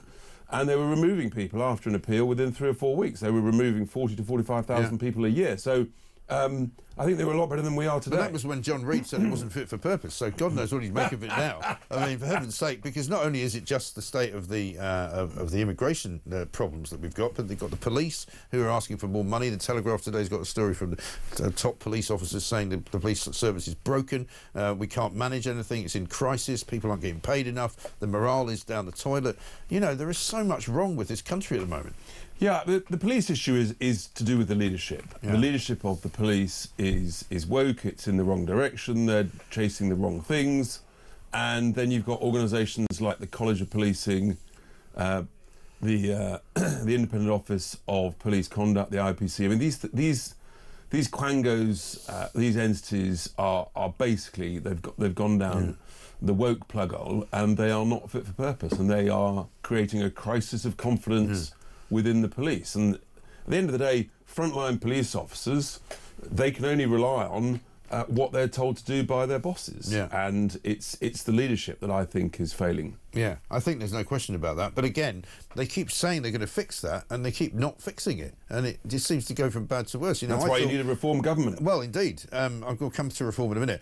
What about, I mean, because wasn't it, it was Rishi Sunak, supposedly, who said to the College of Policing, you've got to stop this business of, you know, non-crime hate incidents. You're supposed to not be doing that anymore. They said they wouldn't do it anymore, but they're still doing it. They're still doing it, from everything that we are hearing and seeing. And it seems to be there's an inertia, which is very hard to stop. And sometimes you have to say, you know, maybe we'll just do we need a college for policing? Question mark. Right.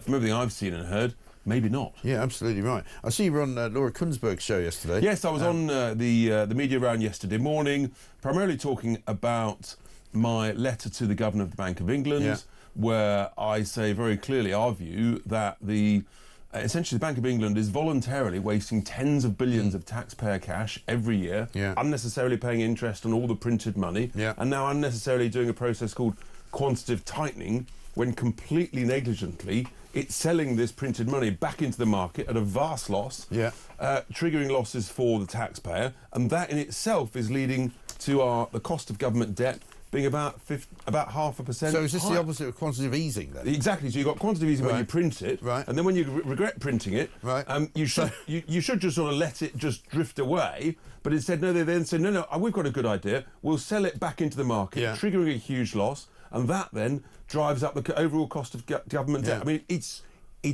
mad. I've written to the Governor, I've asked for a meeting, it'll be interesting whether or not I get one. It's tens of billions of pounds a year of losses of the taxpayer, and I'm the only one that's actually challenged the Governor. I've said, where's the scrutiny on this? I don't think the Treasury Select Committee is doing their job, so I want to do the job. Yeah, I think that's a very good point, because people don't talk, do they, in government, about saving money. All we hear from Rachel Reeves on the review that's coming up this week is that, well, you know, the police need that, and, you know, the NHS needs this, and, you know, net zero needs that, and it's all about giving money out, but never about saving. A piece in the Mail today, the government's blowing £270 million a year on an army of spin doctors. I mean, you haven't got that many spin doctors in reform. They've got 6,500. What? Right? 6,500. They're also advertising a £1.7 billion contract for media and advertising, which presumably is to do with all of those ridiculous videos that Keir Starmer puts out, I know is where he's claiming that everything's all right. Well, what we know is the 10 councils that we now control, where we're lifting the bonnet of spending and contracts. I mean, we are finding some very easy, quick wins, saving tens of millions in individual councils within just a matter of weeks. Yeah. And I was on the phone last night to a council leader who was talking about some of these things, shortening contracts, putting in break clauses. The contracts seem to be very long, don't they? Oh, you don't need contracts. You don't need an 11-year IT contract when actually you could do with a couple of years with a break clause in. This sort of thing is basic management stuff, and I mean, there's literally we've pressed the pause button and whole new buildings that just are not needed. 20 million here. 5 million there. This is serious money. Well, I tell you what, there's a South Wales story this morning from somewhere down near Swansea. There's a prison being built, an open prison, so they can put more people in prison. The building work has been halted because they found 3 bats somewhere, and they're not allowed to destroy the building they need to destroy in order to get rid of the So bats. are they going to build a £100 million bat prison, a bit like they built a £100 million bat tunnel for HS2? I mean, this... In the nicest possible way. Batman they'll be bringing in. Yeah, I mean, look, I'm sure there's lots of great talk listeners and viewers, huge bat lovers, but we don't have a shortage of bats in this country. We really don't. What we have is a shortage of cash and common sense. Yeah. And what is more important is building prison spaces, spending money wisely, and the bats will look after themselves. That's what they've always done. They have. They could see it coming, obviously. What about what happened over the weekend? I mean, a lot of people on Twitter getting very excitable, very exercised. My sense is that not everybody cares about the inner workings of reform, and not everybody worries too much at night about whether you... we've just got to focus on... But let me ask you this, because he was in charge of the Doge kind of scenario in all of those councils, and the guy that he brought in, I presume he brought him in, also left. I mean, he's not come back, has he? No, look, in a sense, I don't think most people out on the street are concerned about the inner workings of party. They just want you to crack on, do your job. And the truth is that Zia had been working 24/7, 7 days a week, and like all of us, sometimes you want to take too much on, and you're just pushing on. And look, he was exhausted.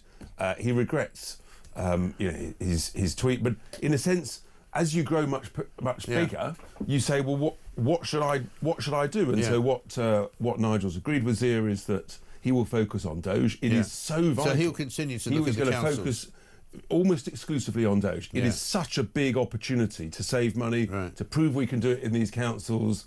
I'm very focused on the pension side of it, where again there's huge sums to be saved, and I think what we've got to show the good British people is that we can deliver, and that's the objective. Yeah, I mean, I think there's a certain disingenuous criticism going on, and I'm, accused quite often on Twitter of being in the reform pocket. If only I was. They don't pay me any money at all.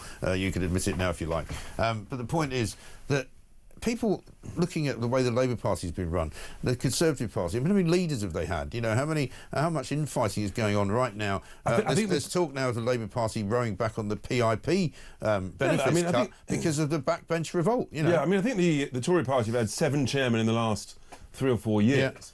Look, obviously, in an ideal world, everything goes perfectly, but the world is not ideal, and none of us are perfect. We all make mistakes. The great thing is, though, admit it, and learn from it and crack on. And that's what we do at Reform. And, we've just got to, at the end of the day, my message to the British people and your listeners and viewers is just judge us by our ability to deliver on these councils. And I think we're going to get much, much more right than we get wrong. Where we get it wrong, we'll tell people. And I think we'll be able to save council taxpayers a huge amount of money. And if we can also deliver the services better for less, happy days. That's a win-win situation. That's the objective. Nigel Farage's got a press conference today at midday. What's that going to be about? That's down in Wales. Essentially, talk about the bats. Well, you bring it to his attention. Nigel is a conservationist, but of course. No, he's going to essentially be talking about our campaign towards the Welsh Senate elections next May. And reminding people about the madness of Net Stupid Zero, which, of course, down at Port Talbot has devastated the jobs of thousands of highly skilled people. and saying, look, actually, you know, you don't need to drive across the whole of Wales at 20 miles an hour. Maybe we could be a bit more sensible about that. He's going to have to set off early, isn't he, to get to the venue? Because otherwise, you know... You know, what Labour have done to Wales in the last 25 years, and the polling shows that reform are give or take first equal, and that's just before we even get going. So it's a big opportunity. And, yeah, look, there's a lot to do. None of this stuff is easy, but we are just pushing on. Yeah. Well, I discovered something over the weekend. I've been speaking about it in the first hour of the show. I'm just going to briefly recap it with you. It's a dark charge. This is the penalty charge that you get for driving over the Dartford crossing, right, which is apparently a Department for Transport company, but it's run privately. I'd use it very rarely, but I used to put money into a sort of a bank, because they let you, you know, put money off a card in there so that if you forget to pay, you don't get fined. I got a fine. I rang them. I said, look, I'm sure I've got some money in your system. And they looked and they said, oh, yes, we can see that, but I'm afraid it's expired. I said, what do you mean it's expired? They said, well, if it's been there for more than a year, then I'm afraid it's not valid anymore. I said, well, how can the money not be valid? And they said, well, we can't use it. I said, well, so you can't apply the money that you've got of mine, which I gave you, to a £2.50 fee for travelling across the Dartford crossing, and instead you want me to pay a £37.50 penalty. Because so what happens to the money that's expired? I now have to ring customer services and have it refunded, as long as it's going to be refunded back to the same card. But of course, if my card has now been renewed, they might say we can't refund it, in which case they keep the money. Which sounds like be a scam, isn't it? Well, that sounds like a scam or theft, frankly. And I would have thought you've exposed that, and they need to explain themselves. Well, indeed, and change the system. That's dark charge. It says here, dark charge enforcement is operated by Emovis Operations Leeds Limited on behalf of the Secretary of State. So this is a government scam. It's an operation which they're stealing my money. Well, once again, you are leading the way, exposing another scandal, Mike. Here it is. And you don't want to actually. I don't want to show you that because it shows you my car. Sorry. And the registration number. You need to get them in to explain themselves. Yeah, I do. That's unbelievable. It's incredible, isn't it? And if you're experiencing that, I guess many others are. I've already had 2 people on Twitter tell me the exact same thing happened to them, and it took them months and months and months to try and get the money back, and eventually they gave up. Well, and there you are. And then it's not much money. It's 10 or 15 quid, but but cumulatively, across thousands of people, all of a sudden, that's hundreds of thousands, possibly millions of pounds. Absolutely right. And where does that go? Does that go to the government or does it go to the private operation? That's an outrage. Money doesn't expire, for I know. Unless you're living in a third world country where it sort of deflates away and devalues away into nothing. And then they change the currency. That's why I didn't want the euro currency. I was going to say, in case you're running the Bank of England, in which case, you know, now you see it, now you don't. Well, exactly. It's taking it away. Yeah, now they see it and now they waste it. But final question. Any closer to finding a new chairman? Have you got any ideas? I think patience is a virtue. It is. And let's wait and see. Have you set a time frame for it? I mean, how soon do you need one? Don't you worry. All will be resolved fairly short. All right. I've heard a couple of names in the frame, but but I won't put them to you yet. I'll wait for another week or so. All right. Richard Tice, very good to see you. 7:36. This is, of course, Morning Glory.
Across the UK, on DAB+, on your smart speaker, on your smart TV, and on your side.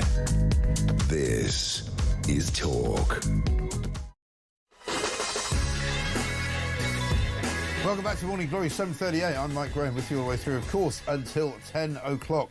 Morning, Mike. This bloody NHS, says Els Bells in Shropshire. Stop throwing money at it. There's enough money there already. It clearly needs restructuring. Too many levels of greedy, non-medical management. My old dad always said, the more branches you put on the top of the tree will always weaken the roots. The NHS is a prime example of that.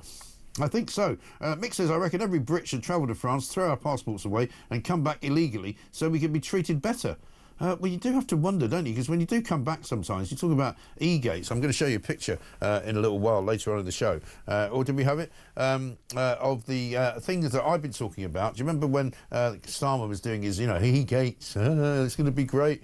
People are going to be able to get through their journeys quicker. Well, none of that is really relevant because people have already been doing that for years and years and years. Lance Foreman, who's a friend of mine and a good friend of this show, there he is. He's in Mallorca. There's a picture of the e-gates as he's going through them. That is where the British passport holders go, right?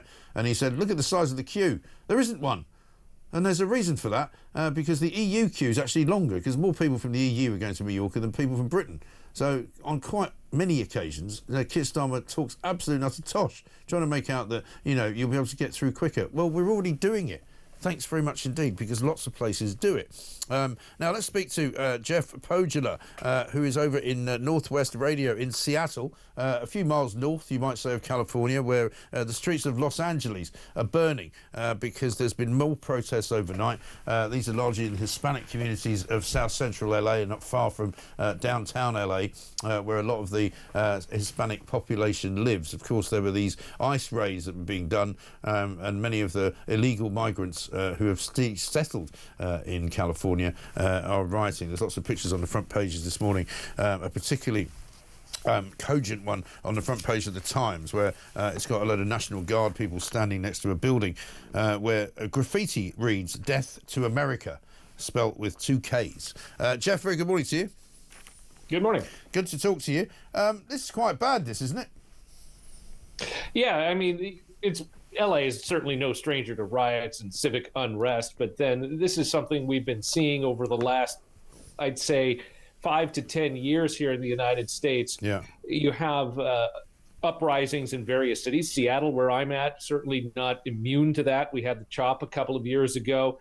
That was a big fiasco, to say the least. And you can go back to the 90s with the Rodney King riots down in L.A. Yeah. And it's something that the United States has really had a history with, but it seems to have been amped up in the last 10 years or so. Yeah, right. So, I mean, this apparently is all about, this particular riot is all about the raids on illegal immigrants and how many of those people are being pulled out of houses and pulled out of bars and basically deported. How much of that is still going on? It's hard to say, how much is going on at this particular moment, but certainly the big news over the weekend was the fact that President Trump activated the National Guard, federalized California National Guard troops and deployed them to California. That's really caused quite a stir in political circles because typically presidents in the U.S. don't do that without the consent of the local governor. And Governor Gavin Newsom of California has pushed back, calling it a bit of an escalation. And he's pleading, of course, he's a different party than the president. Gavin Newsom's a Democrat and President Trump's a Republican. Newsom is pleading with some of these protesters and followers to, quote, don't give the president what he wants. Don't buy into the escalation, but trying to get crowd to follow directions, whether you're police, you're the governor or the president, can often be a very big challenge. Yeah, absolutely right. So, I mean, is it likely that the National Guard are going to crack down on this even harder in the coming nights? It depends on how things go, I would say. We've seen a number of arrests so far. We've seen some violence directed towards police. But it really all depends on who's running things. I kind of relate this to the CHOP, the Capitol Hill occupied protest that we had in Seattle about 5 years ago. You had a serious problem with leadership at that time with the mayor of Seattle and with the chief of police for Seattle. Los Angeles, they have a bit more experience. Gavin Newsom's an experienced leader. Los Angeles, as we talked about, has had many riots and uprisings in the past, so they've dealt with it. So it really, I think, depends on how the leaders respond and then how the protesters respond. I mean, you can see them firing tear gas canisters there. I mean, it looks like a war zone, to be honest. Indeed. And I mean, I know that you'll say that it's looked like that before, and so it has, but it can't be a pleasant place to be at the moment. No, certainly not. And we saw some tear gas deployed here in Seattle in the CHOP protest 5 years ago. But whenever you see federalized troops firing on individuals, whether it's live rounds or less lethal rounds or tear gas or anything like that, it's always disturbing to watch that happen in your own country. And whether or not this spreads to other cities, we'll have to see. But the biggest problem, I think, right now here in the United States is this divisive nature. You're either for Trump or you're against Trump. There's no middle ground. And the two sides are never going to meet. Yeah, I think that's probably right. Let's have a listen to what Trump had to say last night. We're going to be watching it very closely. And when they spit at people, you know, they spit. That's their new thing. They spit, and worse, you know what they throw at them, right? And when that happens, I have a little statement. They say, they spit, we hit. And I told them, nobody's going to spit on our police officers. Nobody's going to spit on our military, which they do as a common thing. They get up to them this far away, and then they start spitting in their face. That happens, they get hit very hard. And so, as he says, things may indeed escalate. Jeff Pogula, great to talk to you. Thank you very much indeed, reporter at Northwest Radio, Seattle. Greg says this, regarding that dart charge, I had the same thing happen to me a couple of years ago, had £20 in the account, but got a fine for an expired account because I hadn't crossed for 12 months. Well, you see, I definitely have crossed within 12 months. I was told that the fact is that because the money was deposited 12 months, more than 12 months before that, that the money was no longer usable, as if, you know, the currency had run out. Christine says this, I was charged for a Dartford crossing while I was working from home with my car on my drive in Surrey. Luckily, I saw the email arrive in my inbox and rang them straight away. If I hadn't noticed it for a while, I wonder if I would have got a refund. Well, this is the thing. You know, I have had in the past emails from them saying, did you forget to pay the dart charge? I didn't get one this time, and I can only assume that's because they say that the money's been there for too long. Because normally speaking, actually, they're relatively, well, they have been in the past, relatively reasonable. So if they send you an email, a reminder to say, by the way, did you forget to pay the dart charge? And you can pay it, and that avoids you paying a £37 fine. But it's a very bizarre system, and it surely can't be legal. We're going to look into this and find out more. But if you've got any stories for us, that would be very useful indeed. You know what to do. You can text them to us at 87222. You can send them to me on X at talkTV. And you can, of course, leave us a voice note, 0344 499 1000. Coming up, a little exclusive here from Alex Wilson, Reform UK's London Assembly member. He's got something to say about the number of people evading fares on London Underground.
across the UK. On DAB+, on your smart speaker, on your smart TV, and on your side. This is Talk. Welcome back to Morning Glory, 7:48, 7:49 actually, I have to say. I'm Mike Graham with you all the way through at the home of common sense, the world headquarters of it, here every single weekday morning from 6 until 10. This from William in Stonehaven in Scotland. He says, "Morning Mike, NHS friends of mine were involved in a car crash yesterday. Not their fault, a 4-car pile-up. They were told there were no ambulances available. This was just outside of Glasgow. We were eventually told after 30 or 40 minutes that they will have someone come 80 to 90 miles to collect them to get checked out. This is a joke. It is a joke. Absolutely right." One here from Margaret. If some councils have been funding pride marches, is that why our potholes have not been repaired? Well, you don't know, do you? And until you start opening the lid, as they say, on the bonnet, you find out what's going on underneath it. Dennis in Manchester says, "Morning, Mike. The thing about Greta Thunberg is that she still thinks she's relevant. Most people couldn't give 2 hoots about her pleasure cruise around the Mediterranean. The Israelis have probably saved the sainted Greta." Yeah, well, I said this last week. Climate change is just so last year. We've got to go for Palestine now, surely. I mean, never mind the climate. We'll take a diesel-powered sailing boat across the Mediterranean from Sicily to Gaza. They've been detained. If you haven't woken up to this news yet, we can tell you now. Greta and 11 other activists from the flotilla of peace, a.k.a. the Ship of Fools, they've all been arrested or detained, and they're going to be shown video of what actually really happened on October the 7th, 2023, what Hamas are responsible for, and they will then be deported. No bad thing. Let's talk to Alex Wilson, Reform UK's London Assembly member, because he's got a bit of an exclusive for us. Very good morning to you, Alex. Good morning, Mike. Now, you've been talking about what's going on beneath the streets of our fine city. You've worked out almost 200 fare evaders per minute are taking their troubles to the TfL. That's quite an astonishing number. Indeed. So what we're doing today, we're launching a campaign called TfL Watch, which we want to be a campaign, a platform to highlight the multiple things that TfL is getting wrong in London at the moment. London's transport infrastructure is so important for the health and economic vibrancy of our city and our, culturally, socially, and it's really important that it's run properly. So there are lots of things where TfL are getting it wrong. We want to highlight those. And the first thing we're looking at is fare evasion. Now, Robert Jenrick's video the other week, obviously went viral, put this really front and centre of the national agenda, not just in London. I'm very grateful for him doing that because this is an issue that we've been looking at through mayoral questions and so on for the last couple of months or so, and now we want to talk about what we found. So, based on TfL's estimate of 3.8% of journeys being conducted by fare evaders, we estimate that works out at 63.5 million journeys a year. So across the busiest period of the day, we think that works out 200 fare evaders a minute. That's 3 per second. And they are getting away with it because the staff at the stations are just standing there and watching it. You saw in Robert's video, which I can see you're showing now, for the most part, these staff are not intervening, and we think it's a massive scandal. We want something something to be done about it. We're trying to put pressure on TfL to act, and that's why we're launching our campaign today. Right. And what's TfL's official position on this? Because I know Robert Jenrick sort of rattled their cage slightly by saying, many of these people are standing around not stopping the fare dodgers. What's TfL's actual position? Well, many of those, depending on precisely which officers they are, many of them are actually specifically, instructed to not intervene. They do have a special kind of squad of enforcement officers whose job is to intervene. And you may have seen, in the last few days, there's been a bit of an uptick in enforcement, clearly provoked by the attention that this has got. But fundamentally, they are not doing the job frequently enough or effectively enough. If you look at the numbers of people who have been removed from TfL stations over the last year, it adds up to about 1,200 people, and that is only 3 per enforcement officer across the whole year. That is a scandal. All we're asking for is for TfL to do their job properly, get these enforcement officers doing their job, finding people, prosecuting people, and if necessary removing them from the station if they're not willing to pay. Because if these enforcement officers are not enforcing people buying tickets, what exactly are they doing? Well, that's the question, isn't it? It's an absolute scandal. It's costing the taxpayer a huge amount of money. And I mean, TfL's own figures estimate that fare evasion is costing the taxpayer in London and the fare payer, so you and I who tap in, tap out and do the right thing, it's costing £130 million a year. That's their figures. I actually think that's an underestimate, and we're going to be looking at more and more numbers associated with this issue over the months ahead and try and get a bigger and more robust picture of exactly what's going on, because it is a scandal. It's not good enough. People like you and I who are doing the right thing, tapping in, tapping out every time we go on the tube, and we see it happening all around us. We must be mugs for playing by the rules, because other people aren't, and they're not getting challenged for it. It's absolutely disgraceful. Yeah. And what does Sadiq Khan say? Because, of course, some of the backlash against Robert Jenrick's manoeuvrings on this particular subject were saying things like, oh, these are poor people who can't afford to travel. These are people who, are vulnerable. You shouldn't be cracking down on them. You should be allowing them, basically, effectively, to travel for free. Well, it's absolute nonsense, because all that means is that it costs more for the rest of us who are playing by the rules. You have a system, you have fares, they're there to pay for the usage of the network, and everybody has to play by the rules. Otherwise, law and order breaks down. It's the broken windows theory. Yeah. If your first act of the day is to commit a crime, and fare evading is a crime, then what does it say about your plan for the rest of the day? You'll go out, you'll shoplift, you'll steal a mobile phone, you'll do all these other things which we know are rife on London streets. So we've got to get a sense of law and order back onto London streets, and it starts with the tube network. Yeah, and Sadiq Khan, of course, no doubt will not be particularly happy about your intervention here. Are you hoping to speak to him about this? Well, we'll see what happens at the next Mayor's Question Time. I'm sure it's an issue that we top on the list for me to raise. But before that, it's about trying to engage with the wider public here in London. So I say we've launched this campaign, TfL Watch. What I would ask your viewers to do is look for us on the socials, so at TfL Watch. You get updates through that. Go to our website, tflwatch.com. And this is the first of many issues that we want to use this platform to highlight. So we'll be looking at graffiti, we'll be looking at congestion charge increase, ULEZ, potholes, the whole range of transport issues in London. Yeah. But we want to hear from ordinary Londoners who have got their own examples of where things are going wrong. So get in touch, send us your videos, send us your examples, and we'll highlight those as well. I mean, the other problem for a lot of people is the way it looks now on the Underground. I mean, some of the graffiti on the trains, I lived in New York for nearly 10 years back in the 80s, and the graffiti on the outside of the trains was horrendous. It now appears, certainly on the Central Line, which is the one that runs through basically sort of east to west through the middle of London. The graffiti on those trains alone is ridiculous, isn't it? Yeah, well, the Central Line is my line that I use probably 3 times a week in and out of town, and you're absolutely right, it's disgusting. I took a picture on Thursday night, which I shared on X, and got a huge response to it. The Bakerloo line as well, absolutely filthy. You will have seen Tom Harbour's video yesterday where he took a team of guys to go and actually clean up a train because, again, TfL are not acting. Yeah. So it's disgusting, and it makes it feel dirty, feel unsafe, and that's one of the other issues that we want to take under this umbrella of TfL Watch. Hold the people who are responsible, or supposed to be responsible, hold them to account. And yes, that starts at the very top with Sadiq Khan. Yeah, I think you're absolutely right. Alex, good to see you. Thanks very much indeed. Alex Wilson, Reform UK London Assembly member, of course, telling us there that he wants to get rid of all of the lawlessness on the Transport for London network, the Underground network in particular, because it does, render things unsafe. Because at the end of the day, if you allow people to dodge fares, if you allow people to put graffiti everywhere, if you allow people to sort of, bully their way and jump over gates, push their way through gates, then there is a lawlessness that then starts to creep in to everything that operation is used to doing. And it's simply not good enough.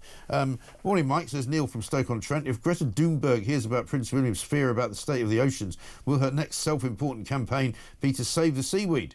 Well, of course, I mean, these people have always got new cause and a new reason to be in the public eye. I hope the Israeli authorities will show Greta and chums a video of a day's work. That would really frighten them, says Keith. And Pauline Hitchens says, morning, Mike. Before we introduce AI, I think we need to sort out natural stupidity first. Absolutely right. Emma in Kent has got something interesting to say about the Dartford crossing. Also, Ray, the Dart charge. Not sure if this is still the case, but if the balance on your account drops below £10, they take another £10 off your card to top it up. Really? OK, if you're using it regularly, but if you're not going to use it for another year, that crossing has cost you a tenner. It all seems a bit weird, doesn't it, the way they're doing it? We've just looked up what it says on their website. It says here, unused credit on a Dart charge account does expire if the account becomes inactive. An account is considered inactive if no crossings are made for 12 consecutive months.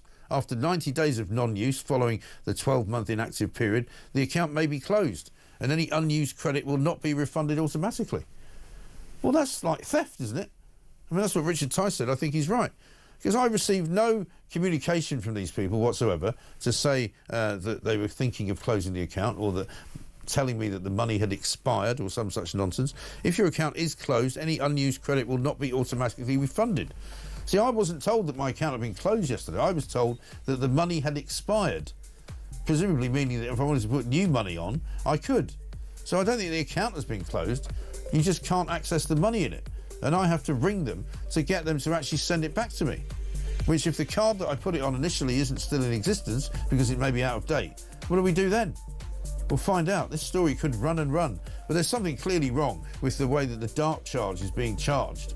And it's on behalf of the Department of Transport. Who's in charge of that? It used to be that Louise Haig woman, the convicted fraudster. Maybe it was her idea. It's coming up to nearly 8 o'clock already. We'll be back after the news.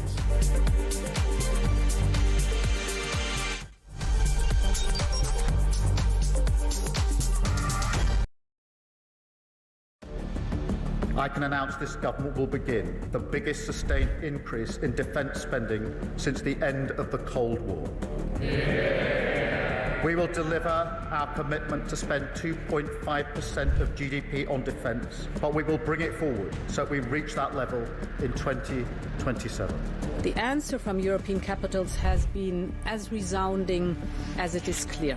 We are in an era of rearmament to respond to the short-term urgency to act and to support Ukraine, but also to address the long-term need to take on more responsibility for our own European security. On Saturday, we also agreed a new £2.2 billion loan for Ukraine, backed not by the British taxpayer, but by the profits from frozen Russian assets.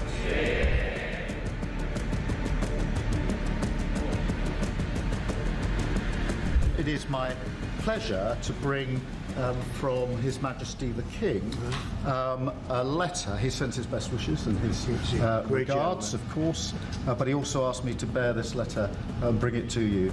So can I present the letter from the King to Thank you very much. Am I supposed to read it right now? Yeah, please do. I will do. I've got to tell him what your reaction is, so I need to know. I need to know. He is a great gentleman. A great, great gentleman. He said he thinks the war's going to go on for a long time, and he better not be right. Well, I just think he should be more appreciative because this country has stuck with them through thick and thin. We've given them much more than Europe, and Europe should have given more than us because, as you know, that's right there, that's the border. What kind of diplomacy, JD, you are speaking about? What do you mean? I'm talking about the kind of diplomacy that's going to end the destruction of your country. Yes, but if you are not strong... Mr. President, with respect, I think it's disrespectful for you to come into the Oval Office and try to litigate this in front of the American media. You're gambling with the lives of millions of people. You're gambling with World War III. You're gambling with World War III.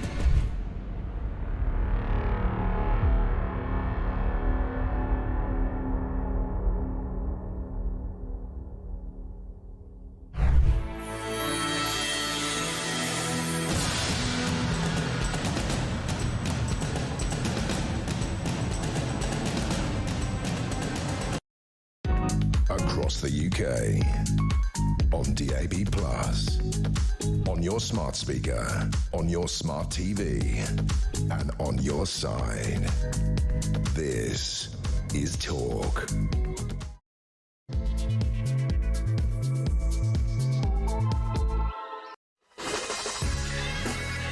Welcome back to Morning Glory. Coming up to very nearly 3 minutes past 8. I'm Mike Graham with you all the way through until 10 o'clock, of course, when Julie Hartley-Brewer will be here.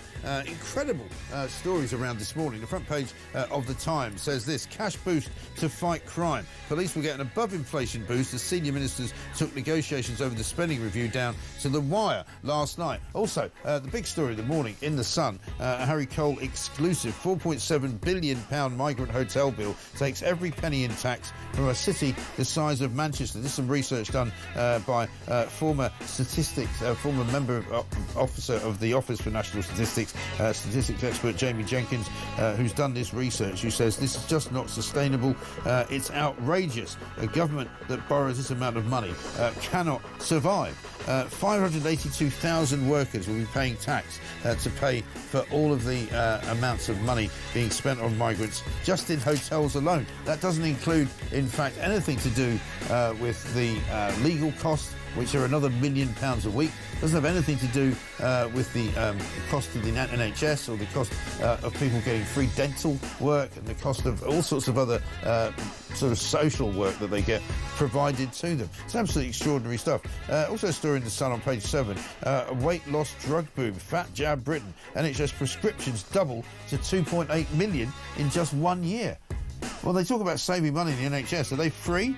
73% of Sun readers now thinking of using the drugs. So it's like a sort of fat jab epidemic, if you like. Absolutely extraordinary stuff. Front page of the Daily Telegraph says that basically the police is broken. The police force of this country is not fit for purpose. It's in a crisis and it needs to be changed radically. Pretty much like everything else. Like the NHS is in crisis. Nurses are going to vote today on going on strike. It's the beginning of their ballot, which will run for a couple of weeks. Front page of the Daily Mail has also got yet another scam, a visa scam, this one, which makes a mockery of Prime Minister's pledge on migration. Basically, loads and loads of people have been exposed as fixers who take cash to help unskilled workers come to this country from overseas to fiddle the system. I mean, does anybody in this government have a clue about how easy it is to fiddle the system? Because it is extraordinarily easy, I have to say. Bit of breaking news overnight. Donald Trump has announced a ban on the use of face masks at protests after tensions in Los Angeles escalated on Sunday night. These are riots that are going on in south central Los Angeles, downtown LA as well, mostly in Hispanic areas where an awful lot of activity has been done by the ICE raids. These are the people who go in working with the Department of Homeland Security to eject and evict and deport illegal migrants who are living in America illegally. It's as simple as that. That's how they're doing it.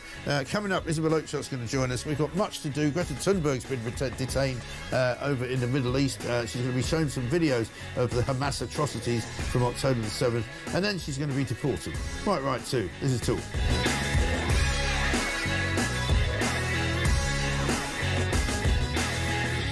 Now, one of the things that might have surprised you if you'd watched it over the weekend was Laura Kuenssberg had a couple of journalists on. Journalist Coco Khan, who works for, you guessed it, The Guardian, and Dan Snow, a rather wealthy, well-retained individual who calls himself an historian. They both decided that they wanted to pay more tax. Of course, if you want to pay more tax, you can pay more tax. There's nobody stopping you. In fact, HMRC would welcome it. You just got to write them an extra cheque or deposit some more money in their account. But Coco Khan from The Guardian says tax is cool, and she's really glad to hear historian Dan Snow saying he'd be happy to pay more tax. Well, I don't think anybody sensible wants to pay any more tax to this government, because what they're doing is taxing us up the wazoo and wasting most of it. To wit, £4.7 billion every single year, £100 million a week on top of that for lawyers, for legal aid cases, for illegal migrants coming to this country and trying to stay here. Isabel Oakeshot's here, Talks International editor. Isabel, very good morning to you. Morning. I'm getting really sick of hearing about these fat jabs, aren't you? Like every single day the papers are doing features on fat jabs.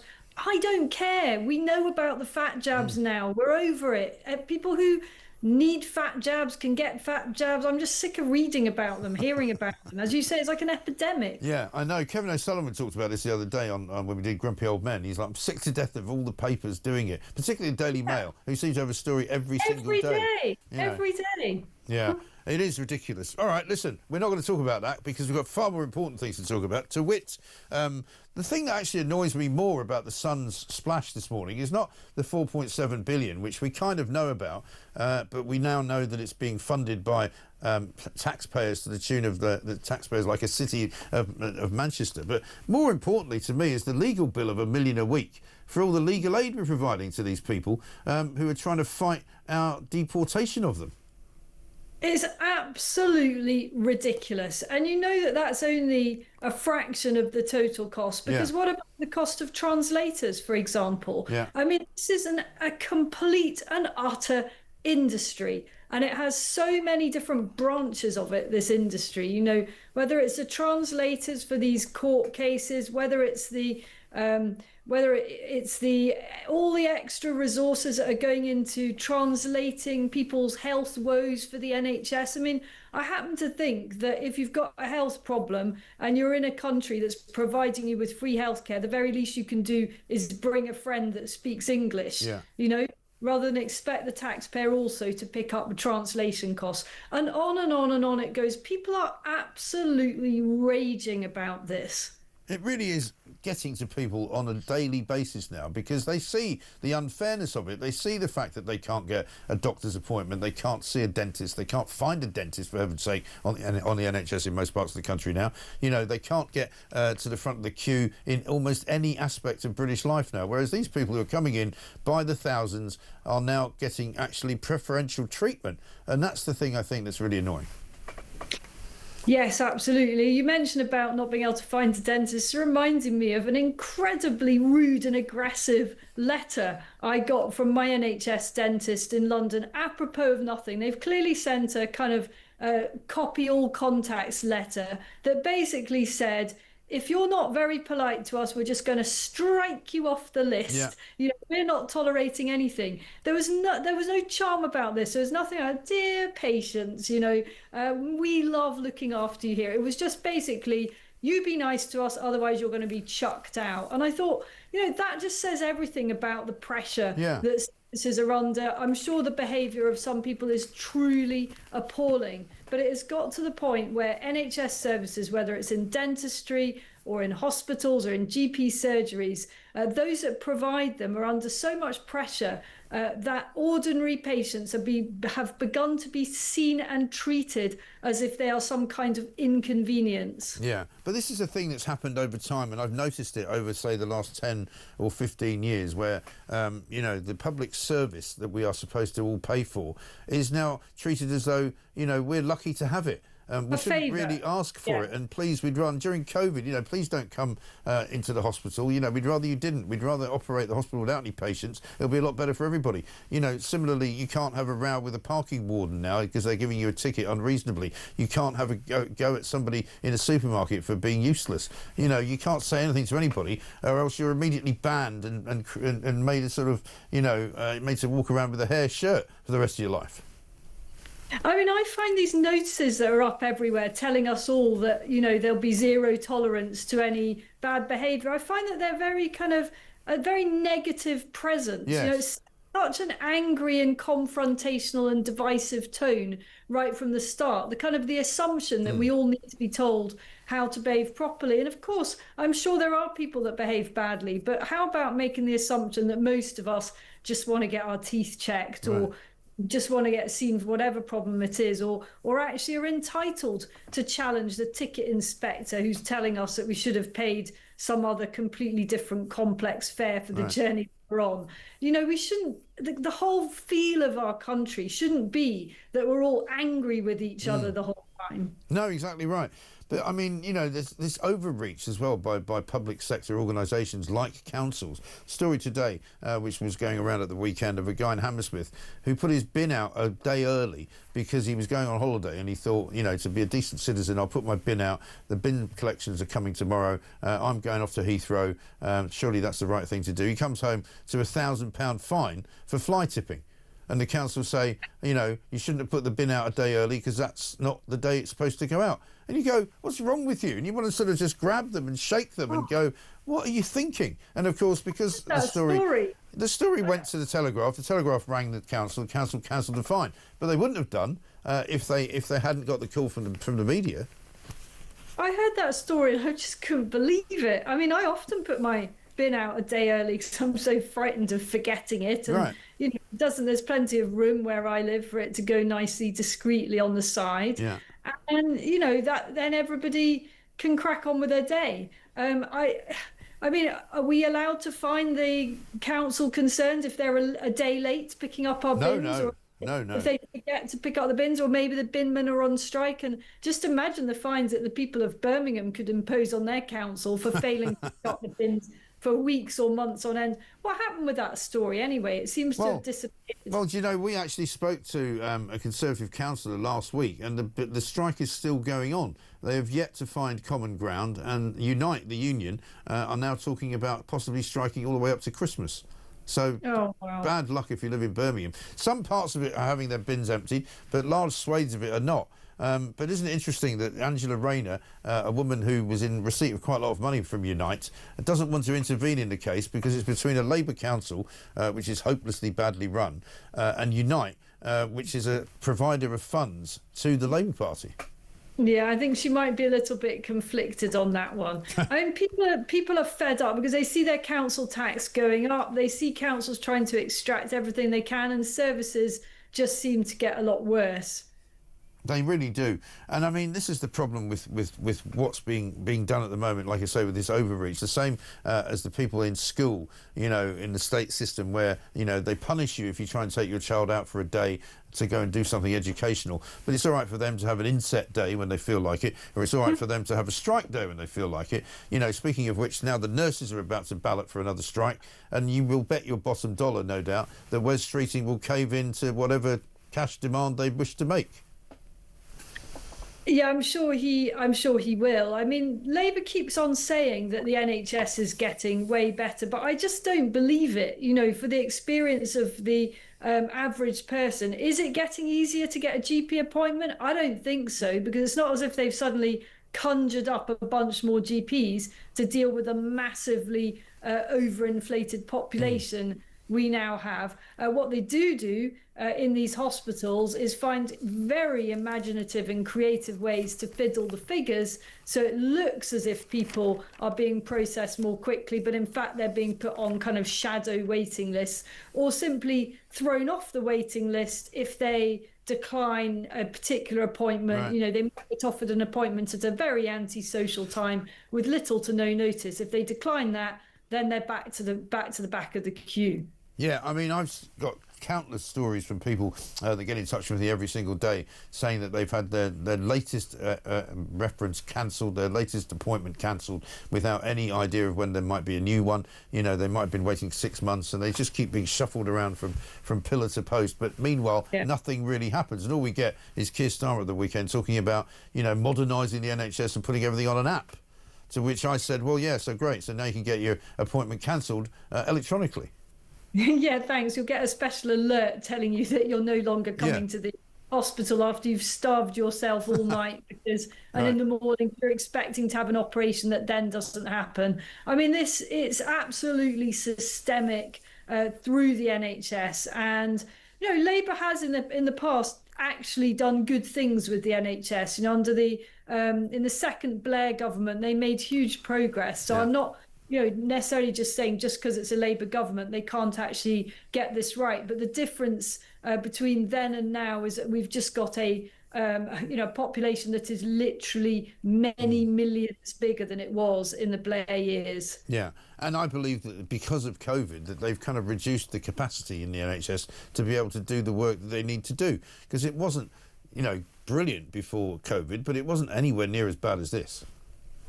Well, there's just huge cultural problems with the NHS anyway. You know, I'm sure there'll be NHS Pride and NHS Black History Month, and all these things seem to come together.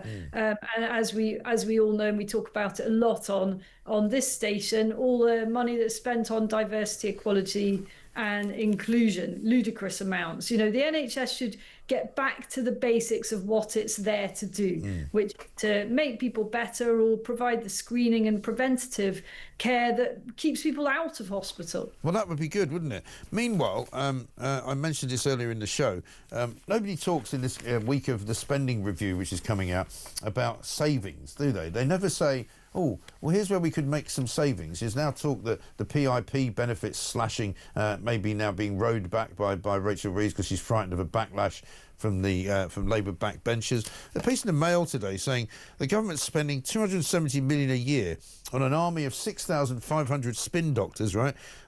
All in the government communication service, and the cost of the taxpayer to the state spin machine are set to rise further still as the government is now advertising for a £1.7 billion contract for media and advertising.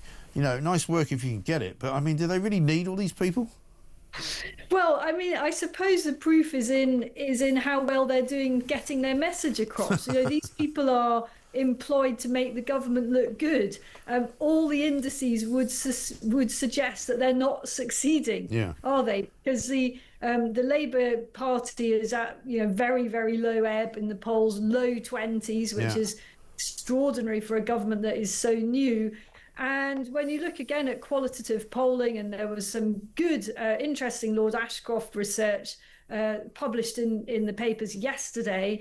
I mean, Labour seem to be doing a bad job. This government seems to be doing a bad job in just about every area that you could list. So those spin doctors, I mean, gotta pity them. They haven't got an awful lot of good raw material to work with, but they're not getting a positive message out there. I mean, this is an important job. You know, you and I are both effectively in the communications industry. You know, all good governments need good spokespeople, and you've seen how effective some of Trump's team are, particularly that fantastic Caroline White House spokesman. Caroline Leavitt, but long and the short is there's an awful lot of money being spent at mediocrity. Yeah, it really is. Well, it's a very mediocre government, you'd have to say. I mean, mediocre is actually probably an ambition. I think that's flattering it, actually. Yeah, I think mediocre is now an ambition for them. If you could only be mediocre, that would be great. Good to see you. Isabel, thank you very much indeed. Isabel Oakeshott Talks international editor. Let's get a voice note from Gary on the Dartford crossing. Morning, Mike. It's Gary from Canterbury. Yeah, look, I had the same thing as you 2 years ago where I crossed the Dartford Bridge and hadn't actually crossed for more than a year. And although I had money in an account, when I called up to find out, they'd actually cancelled my account because I hadn't used it within 12 months, which is obviously bizarre. But I think even worse than that is that you've got, you know, even car parks and things like that, like the parking eye people. Like I got charged £70 for actually being in a car park 3 minutes earlier than what you're allowed to at 6 o'clock in the morning, when I was the only car there waiting for the gym to open at 6 o'clock. Don't understand it. Tried to get my money, tried to get the fine revoked, but I don't know, these people are getting away with it. Anyway, love your show, and have a great day. Gary, thank you very much indeed. The day looks good, actually. It's going to be quite warm today. Apparently, by the end of the week, it's going to be hotter than Morocco, as we mentioned a bit earlier, but it's up in the 20s again. Steve says this on tunnel charges. Morning from sunny Dubai. Whilst in the UK, I passed through the Tyne Tunnel, missed the pay in 24 hours sign, left the UK, and by post, when I got back to Dubai, got the pay or else letter and a fine. Weeks after I departed, opened Tyne Tunnel in account, put £60 in it and told them to transfer it across. They said, computer says no, so eventually I had to pay the fine. Then after 12 months, the £60 was transferred into an account for regular use and was taken by the tunnel as any credit. After 12 months, can't be carried over. Morning, Mike. Computer says no. Bottom line, as I don't live in the UK and I can't open my mail on receipt, £250 to make 2 trips through the Tyne Tunnel, so now I just don't go that way anymore. Absolute scandal. That's incredible, isn't it? 250 quid for 2 trips. Outrageous. 8:21.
So Greta Thunberg and her ship of fools.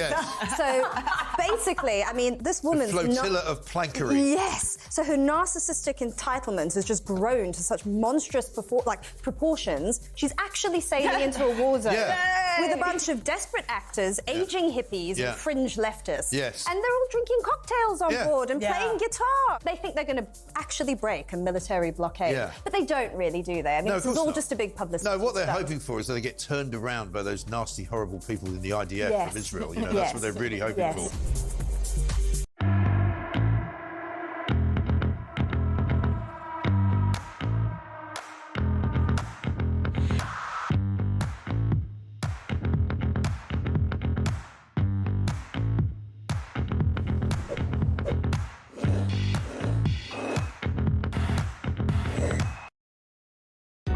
Across the UK, on DAB+, on your smart speaker, on your smart TV, and on your side.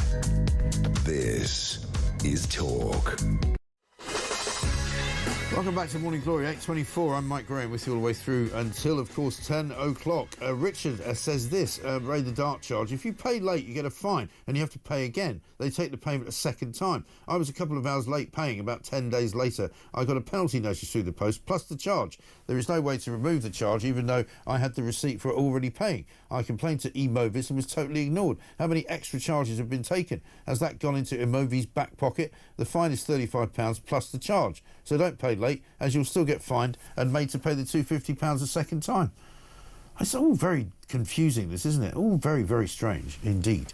I'll tell you what is also strange, and that is the story on the front page of The Sun this morning, inspired by some research done by Jamie Jenkins, who did some incredible work to find out that Britain's £4.7 billion annual migrant hotel bill is equivalent to taking every penny of tax from 582,000 workers, the equivalent city size of a place like Manchester. Absolutely extraordinary. Jamie, very good morning to you. Good morning, Mike. How you doing? Yeah, very well, very well. Good to talk to you. This is quite an incredible piece of work here. And as I was saying earlier, in addition to all of the statistics you've run up in terms of how much it costs to house these migrants, 41,000 a year to house each one, up from 17,000 in 2020, which is quite a jump. Each worker pays income tax and national insurance contributions of £8,081. So the entire tax bills of 582,000 people, equal to the population of Manchester, go on housing migrants. What I also thought was amazing, though, was the figures of the lawyers. £1 million a week on legal aid for these characters as well. Yeah, and you're right, Mike. These lawyers' costs are not included in this 4.7 billion, and the 4.7 billion figure, Mike, includes the hotel costs. It also includes the kind of the landlord accommodation that the likes of Serco will pay you 5 years, all your rent, all your kind of utilities and stuff. So it's a staggering amount of money. And as you point out there, so 600,000 people have to get up, go to work every single day, pay their taxes, because they earn on average, in the UK, it's about £38,000 a year. So obviously you earn that money, the government takes the tax, and you need 600,000 of them to pay the asylum accommodation bill. And you're right, that doesn't include the legal costs, it doesn't include the healthcare, it doesn't include the kind of the education costs for the dependents and the financial support as well. And many of those 600,000 people, Mike, when you put the figures into context, they're the ones who struggle to pay their bills. They're the ones who are struggling with their energy bills. So, does it seem a fair system in the UK where they've got to go to work to fund the other side for this 4.7 billion bill? Well, I hate to say it, but it's another two-tier system, isn't it? Because you've got people who can't afford their council tax bill as it keeps going up, or their food bill as it keeps going up, their energy bill. These people are coming into the country not paying for anything. And that's the surprising thing here, Mike. And you've been quite cleverly, highlighting in your migrant tracker how many are coming over on small boats. But actually, what's revealing as well, Mike, is only a third of the asylum people who are in the system actually come over on small boats. 2/3 of them come here legally, and the most common country is Pakistan. So they seem to come here legally, their visa runs out, and they suddenly decide, oh, actually, I'm going to claim asylum now. And when was the last time you looked at Pakistan? It's a safe country, there's no wars, millions live safely there every year, but suddenly they go into the asylum system, and then they start costing us, the UK taxpayer, all of this money. Yeah, and also, isn't it one of the countries where an awful lot of people who come here to live or to work or to study actually go home quite frequently for holidays? You know, they'll go back home for Eid, or they'll go back home for, you know, for various different for religious holidays, for weddings. So, you know, they can't bring this ridiculous idea of, you know, it's a dangerous country, I need to leave it, I need to come and live in Britain, because it simply doesn't apply.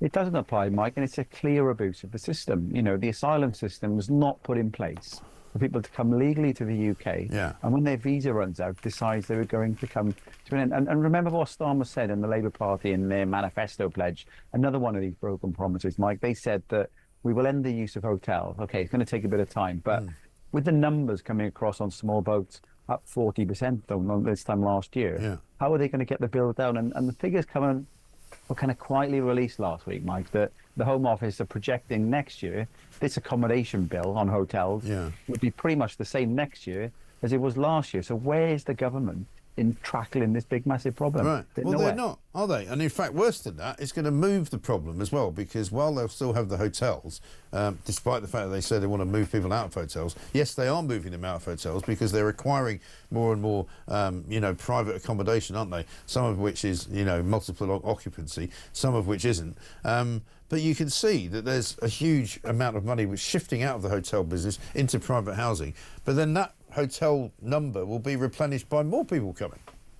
Exactly that, Mike, because if record numbers are coming over, obviously they haven't got all the housing they want. That's what they're advertising all of the time. But when private accommodation is put into kind of the hands of the likes of Serco, what does that do? It reduces the local stock, which then puts up the private rents for everybody else. So they're paying through their taxes for all of this, but then they're paying through increased rents because the, you know, the demand and supply part of it.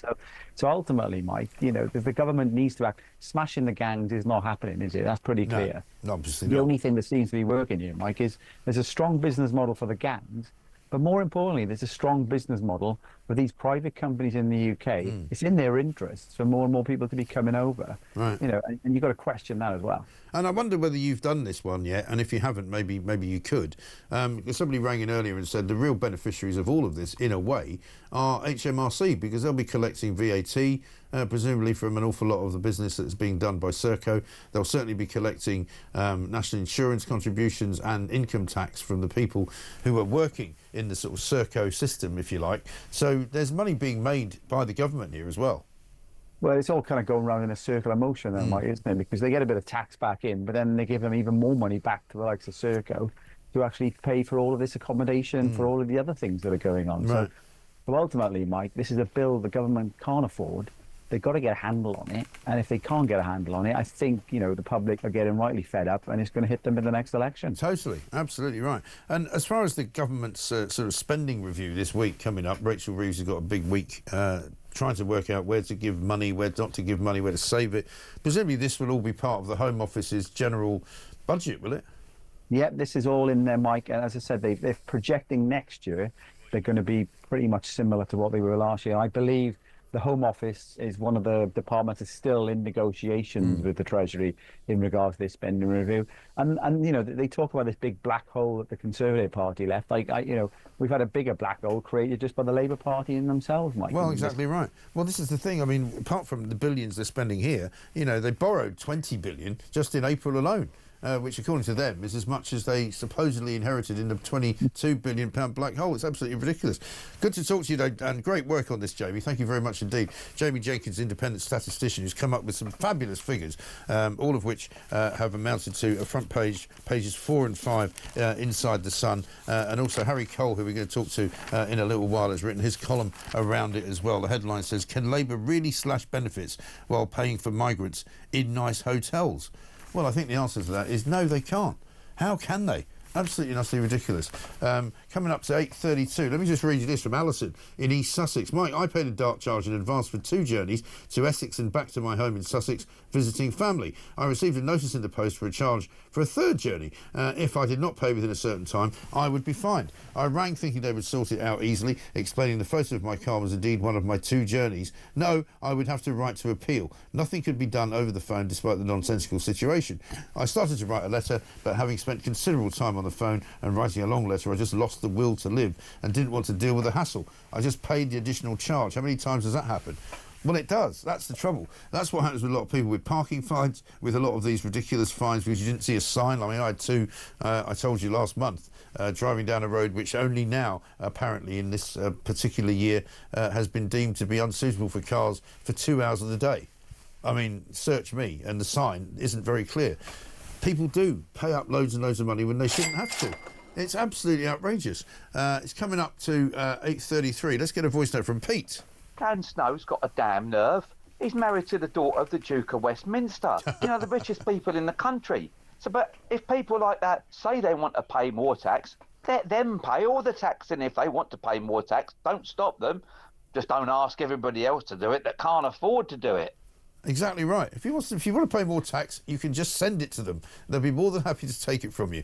Trust me, I know what I'm talking about. But we're giving you the chance not to pay more tax, but instead to win FIFA Club World Cup final tickets, thanks to our friends at DAZN. Here's everything you need to know. Hi, it's Jim White here. Here at talkSPORT, we're gearing up for the Club World Cup in the United States. And to celebrate, we've got 2 tickets to the final in New York on July the 13th to give away. We'll sort flights, accommodation, and give you $5,000 spending money to spend however you like. 18 plus, UK excluding Northern Ireland. All you have to do to enter is text the word football to 83338 by the 13th of June at 11 p.m. and you're in the draw. Text costs £2 plus 1 standard network rate message. You must have the bill payer's permission or send your name and number by post to Club World Cup Final Prize Draw, P.O. Box 3190, Colchester CO2 8GP, to arrive by 5 p.m. on June the 18th. This is a talkSPORT limited competition run on talkSPORT Talk and Virgin Radio UK stations. Full terms and conditions at talksport.com.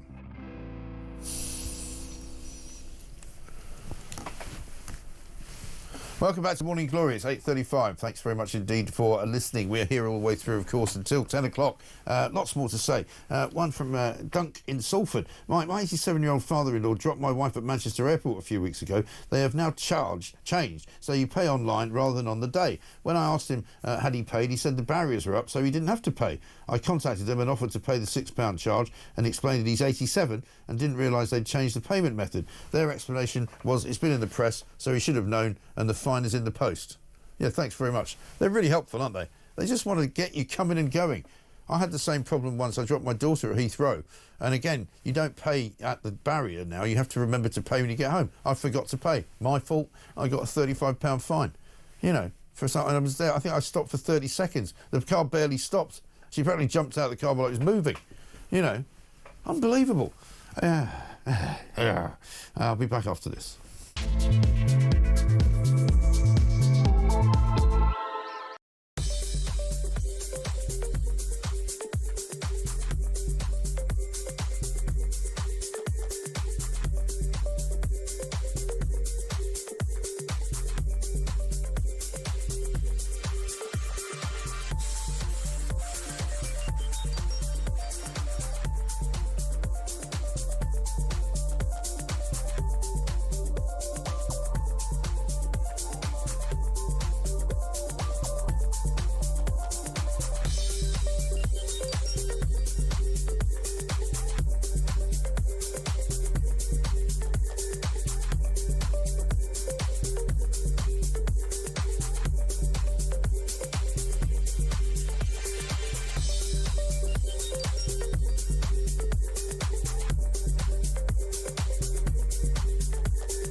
across the UK. On DAB+, on your smart speaker, on your smart TV, and on your side. This is Talk. Welcome back to Morning Glory. I'm Mike Graham. It's 8:38.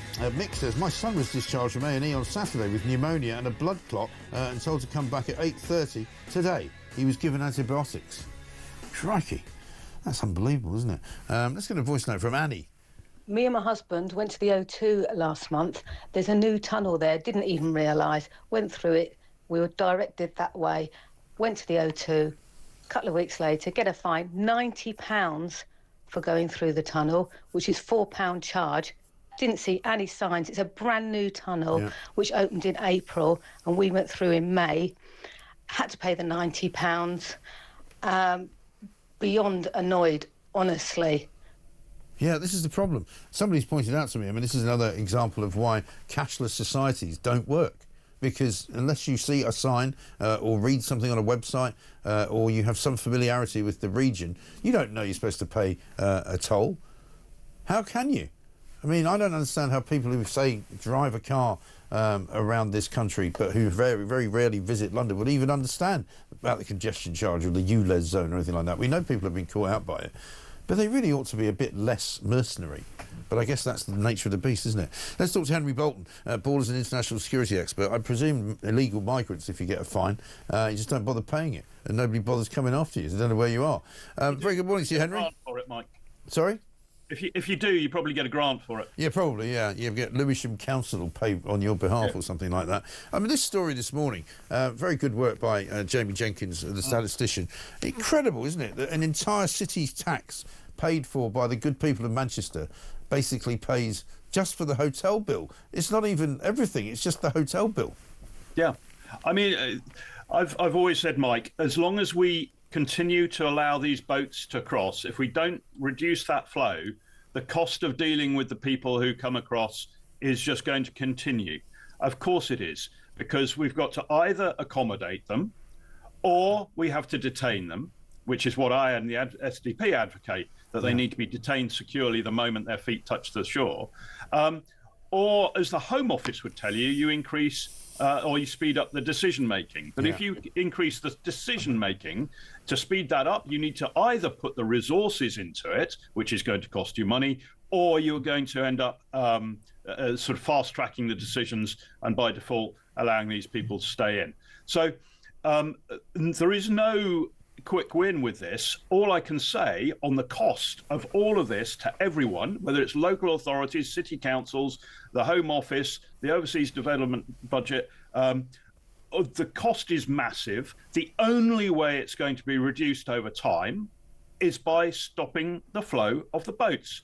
As long as these people come, there is going to be a cost involved in dealing with them. Yes. And the one thing that the government doesn't seem to be doing is doing anything effective. Not just this government, but it doesn't have to cost quite as much as it does, Henry, does it? I mean, it doesn't have to be the case that we allow these characters in their thousands to not only come here and live, you know, rent-free, but to then apply for legal aid so that they can fight their deportation because they've come here illegally. I mean, that's a bigger, more staggering number to me, really, than the 4.7 billion. You know, 45,787 legal aid claims were granted at an average cost of £827 per case. And that's just last year between, from March to December.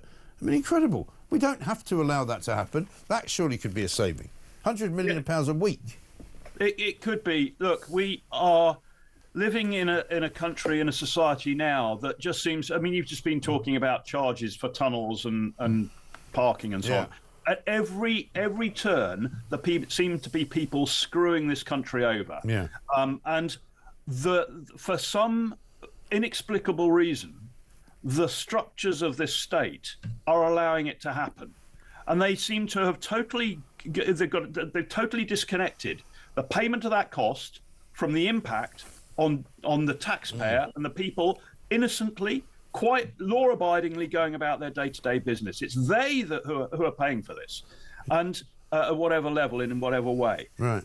It's shocking, and as I say, the only way to deal with this, we need a sea change in that whole charging mechanism, whether it's court fines or whether it's whatever it is. But we also need to stop these boats. And the one thing that I think that will do this, because that's the root of the problem, the one thing that will do this is detaining these people in an offshore detention facility, secure, somewhere like Ascension, which is, again, what the only party that's agreeing with me on this is the SDP, is put them on an offshore detention centre until such time as either we can deport them or they ask to go to whence they came. And that is the only way. If you allow them to come into UK society, into the UK economy, in whatever way, whether it's the black economy or the legitimate economy, or it doesn't matter, then you are encouraging them. This whole system is a part of the pull that attracts these people to the United Kingdom. And, the frustration in me is almost overwhelming that we keep saying this. It's patently logical. But there is not the leadership, there is not the will, there's not the sort of the nous in government, the civil service, or seemingly anywhere else. And I think there is an institutional culture as well that says we should be allowing these people in. I know, it's absolute nonsense. Complete and utter nonsense. Henry, got to run. Thank you very much indeed. Henry Bolton, OBE, Borders and International Security Expert, of course, representing the SDP there. Let's talk to Harry Cole in a moment. Please go to At The Sun. One from Bob, who says, the dark charge account thing has been going on for a long time. It happened to me several years ago because I only had a few pounds on it. I couldn't be bothered to waste my life chasing it up, so they must be making a fortune if everybody does the same. And B in Staffordshire says, morning Mike, I'm not concerned about what went on at Reform. I have one request, please keep it transparent and honest. They will gain more loyalty by doing that than any campaigning. Let's talk to Harry Cole. His name's on the front page this morning, 8 and 9, and of course the column on page 10. Can Labour really slash benefits while paying for migrants in nice hotels? I think we know the answer to this one, Harry. Very good morning to you.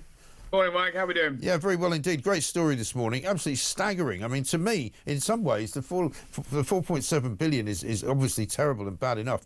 But the story about the lawyers, to me, 100 million a week on lawyers for legal aid cases, even more extraordinary.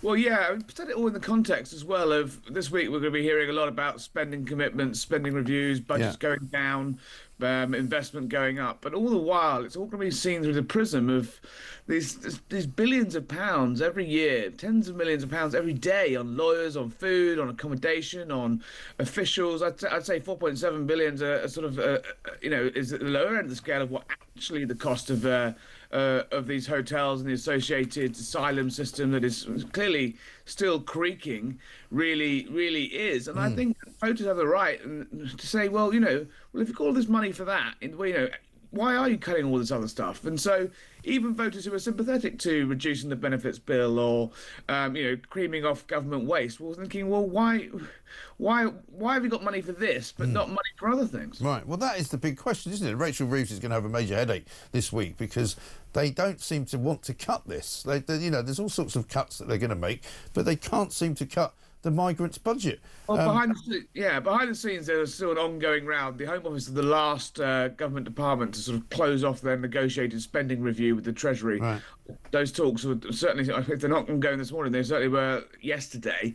And the Treasury are sort of slightly banging their heads against the wall because I think they do kind of get this. Yvette Cooper admittedly said, she wants to completely end hotels, but is unable to do that because the scale of the arrivals still, each day, every day, means that there is nowhere to put these people. Right. They came promising last year at the election to end the use of migrant hotels, and last week, on Friday, we quietly learned they're spending another 2.2 billion of the international aid budget on them for this year, which is exactly the same amount almost that was spent using international aid last year. So anytime you hear a minister or anyone saying, oh, yes, hotel use is being reduced, it's not quite true because, yes, they might be shutting a few hotels, but they're also expanding it into private rentals and having private companies take over private properties to house migrants, multiple migrants in houses. Right. So the problem is that Labour came in, they promised to smash the gangs. They promised to get boats down. They haven't done that in any meaningful way. We're on target for a record year. And they can say all the time they want to spend money on this, but at the same time, the Home Office budget is going on this rather than the other government's main priority, which is cutting crime. Well, it's like their very own black hole, isn't it? And it's just getting bigger and bigger and bigger. As you say, they're moving people out of hotels into private residences. That will be an extra cost. And the people in the hotels who are moving out will be replaced by other people who come over between now and the end of the year. Yeah, I just think the government are in a real bind here because they overpromised, massively underdelivered, and I think they're going to find it very hard to make a sensible case for other spending commitments and other cuts across government at the same time as you say, a seeming black hole and bonfire of cash on an issue that winds up, even the most fair-minded of voters. Yeah, absolutely right. Let me just ask you about another piece in the column about reform. And we had Richard Tyson here a bit earlier on talking about Zia's return after quitting. You say it's kind of a grown-up thing to do. Well, look, I have a bit of sympathy for people sending an intemperate tweet, right, Mike? We've all been there and woken up the next morning and think, oh, God, what have we done? Maybe I overcooked that. So the fact is, look, I mean, we were talking about this last week about reform needing to sort of grow up a little bit, expand out a little bit. The job is too big for Nigel Farage to be doing all of it. Nigel Farage, Richard Tice, they need as many bodies and many hands as possible, and all hands to the deck. And look, Zia seems to have been effective. Look at those local election results. He may have rubbed a few people up the wrong way, but that's how politics goes from being a sort of protest movement into a professional political party. So. It's good to see him come back. I think some of the abuse that he gets is deeply unfair on social media, and I expect he just was at the end of his tether. So what I thought was interesting is normally when people with Nigel Farage fall out with Nigel Farage or fall out in one of his political parties, they storm off, they go public, they do a sort of Ben Habib, they do a Rupert Lowe, and then that's that. All bridges are mended.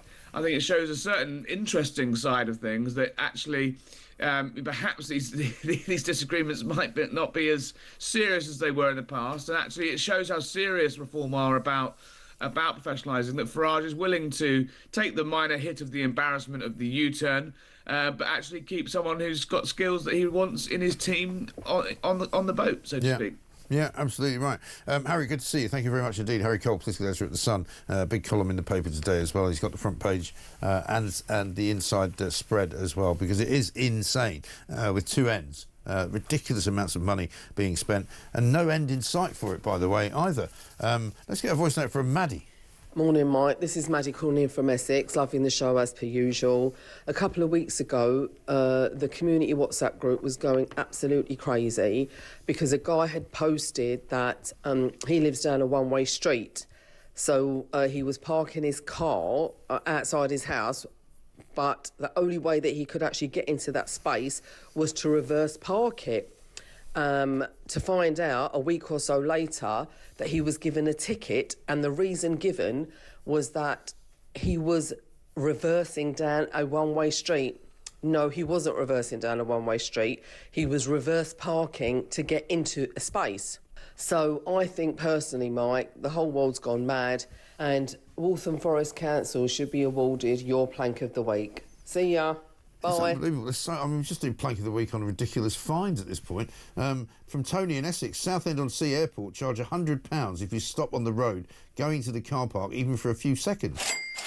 This happened after a Pokemon Go gym appeared there, so people must have been stopping there to play. Huh?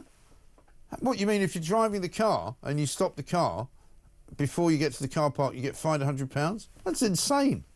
That is insane. Totally mad. 8:51.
my Muslim community are really integrated in Canterbury. We've got a growing mosque. It's really open, mixes with all different kinds of religions and does lots of good community work. They do cover their head, I think, out of respect for their religion. But I think it's only a few, mostly visitors to this country, that wear those burqas where you can only see a slit or they're all covered up.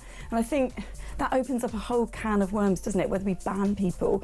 Often those people are from quite wealthy Arabic nations. They spend a lot of money in London. I don't know that would send a good message.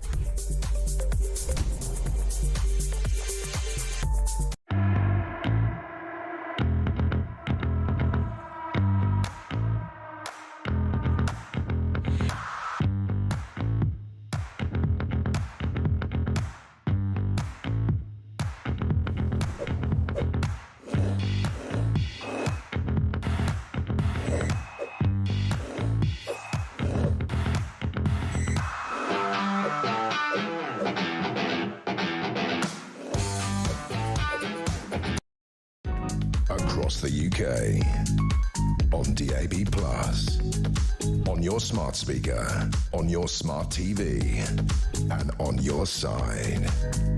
This is Talk. Welcome back to Morning Glory. I'm Mike Graham with you all the way through until 10 o'clock. It's very nearly 9 o'clock, amazingly. It's coming up to 5 minutes to 9. All these examples of charges just illustrates now we've just lived in a gotcha society. It's not a nice feeling, says Tony from Bournemouth. Absolutely right. There is incredible information coming into us about all of these different fines in all of these different places where tunnels and bridges and parking goes on. Let's talk now to Joe Mackey, employment law partner at Burlington's, because we talked about the whole situation around reform and the question that Sarah Pochin put to Keir Starmer last week in the House of Commons about banning the burqa. Kemi Badenoch came out and said bosses should have the right to ban staff from wearing burqas and other face coverings in the workplace. Joe, very good morning to you.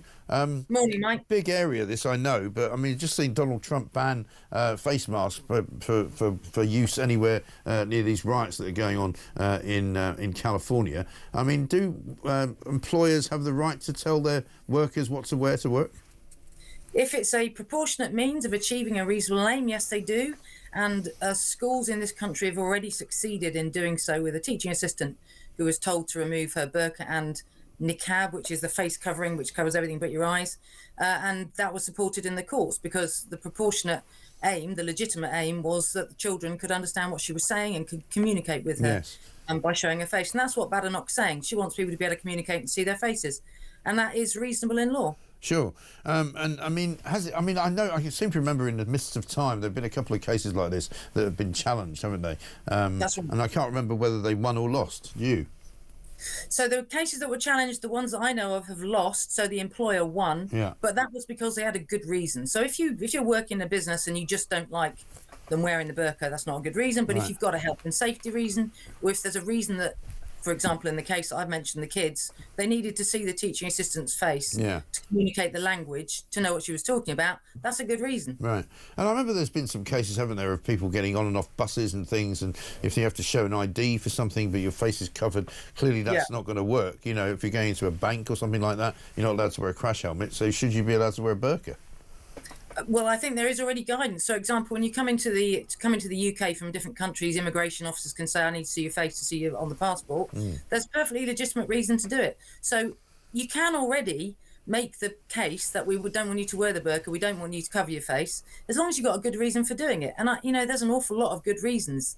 And in France, literally, they banned the burqa, and that's been upheld by the European Court of Human Rights. Yeah. Because they're a secular country, and they think this is if you have a burqa and a niqab, the face covering, you're going to completely block integration. And that's what Badenoch's saying, and I think she's got a good point. Yeah, I mean, she doesn't mention, of course, that if you want to, you get the backing of the ECHR, which she might want to abolish. Yeah, absolutely right, yeah. I mean, that's one of the things that that they're talking about, is they don't want an Equality Act, they don't want a Human Rights Act. I think that will backfire on them. I think there's a lot of sense in it. It's just that we tend to hear about the really extreme views, which we don't like. And actually, there's a lot of sense. Yeah, well, that's the trouble. I mean, we've got the problem here where we've got too many, sort of bleeding heart lawyers, but they're all making a reasonable amount of money out of it because of the fact that they can get legal aid as well. I mean, the story in the Sun today: £1 million a week going south because of all these legal aid cases. And I promise you I don't get a penny of it. I don't do legal aid. No, good. I'm glad to hear it. A sensible woman. Jo, good to hear you. Thank you very much indeed. Jo Mackey, employment law partner at Burlington, saying that if you are an employer and you wish to say that you can't wear a burqa because of the fact that it's a health and safety issue, then more than likely you will actually win that argument. 0344 499 1000 is the number. Great show, Mike says, full in Somerset. It's the same at Bristol Airport. You get fined £100 for stopping just outside the airport. How can they fine you for stopping? I don't understand. Nigel says, morning, Mike, and great show. I think digital ID is a great idea. If you're living in this country legally, you exist electronically, which is perfect, as it means you can be fined. Ka-ching! Yeah, absolutely right, unfortunately. One from Jackie. We've only just had a budget. Why on earth do we need a spending review? Let's stop being politically naive and admit that socialists are full of hatred for this country and most of the inhabitants, and their objective is to destroy us. Thank goodness for talk. Well, I think so. I came into Gatwick this week, says David, and I had to wait for assistance, I'm disabled, to leave the plane because all the assistance electric cars were taken up with an Air India flight. The assistant driver told me that whenever an Air India flight comes in, they are overrun. There were 280 on the flight and there was 160 of them needing assistance. That was just one flight. She said there is often 2 or 3 flights coming in at the same time. Just unbelievable. There's so much stuff that's unbelievable that we get to hear about this morning. We've been talking about the dark charge. We've been talking about all manner of things. Mark Littlewood coming up in the next hour. We'll take more of your calls as well. This is Talk.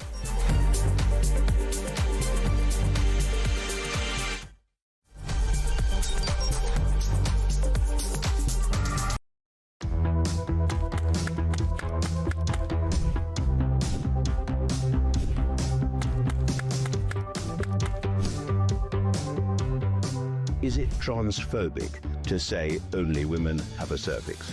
Well, it is something that shouldn't be said. It is not right. A woman is an adult female, and the court has made that absolutely clear. I actually welcome the judgment because I think it gives real clarity. It allows those that have got to draw up guidance to be really clear about what that guidance should say.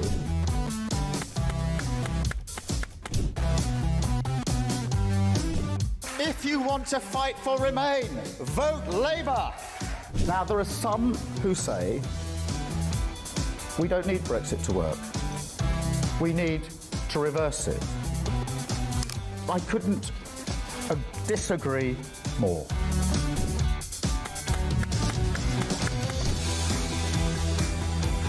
Day after day, there are new allegations of sleaze, of favours, of privileged access. And it's all very well the Prime Minister saying, well, say now, well, I'm paying for it. You've decided to repay £6,000 worth of gifts.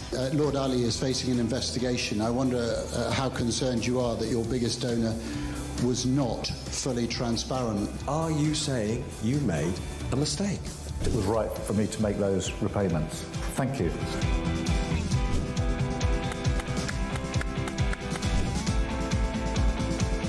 Of course, I wouldn't want Donald Trump round for dinner, but don't underestimate the danger to the world if Trump is re-elected this time around. I'm anti-Trump. I would like to send my warmest congratulations to President Trump on his inauguration as the 47th President of the United States.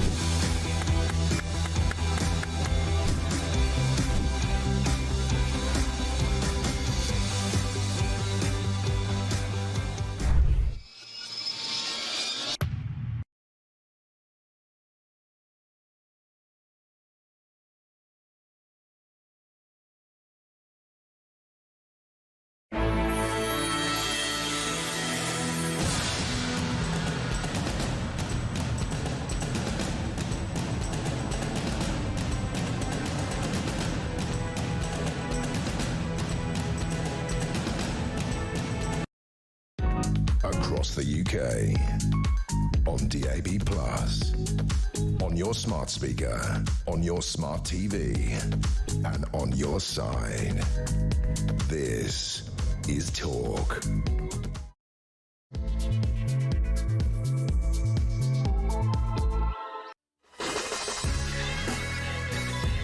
Welcome back to Morning Glory. I'm Mike Graham with you all the way through, of course, until 10 o'clock. We're in the final hour of the show. Julie Hartley-Brewer will be here just before that to take us from 10 until 1. The big story this morning, front page of The Sun. Incredible story, really.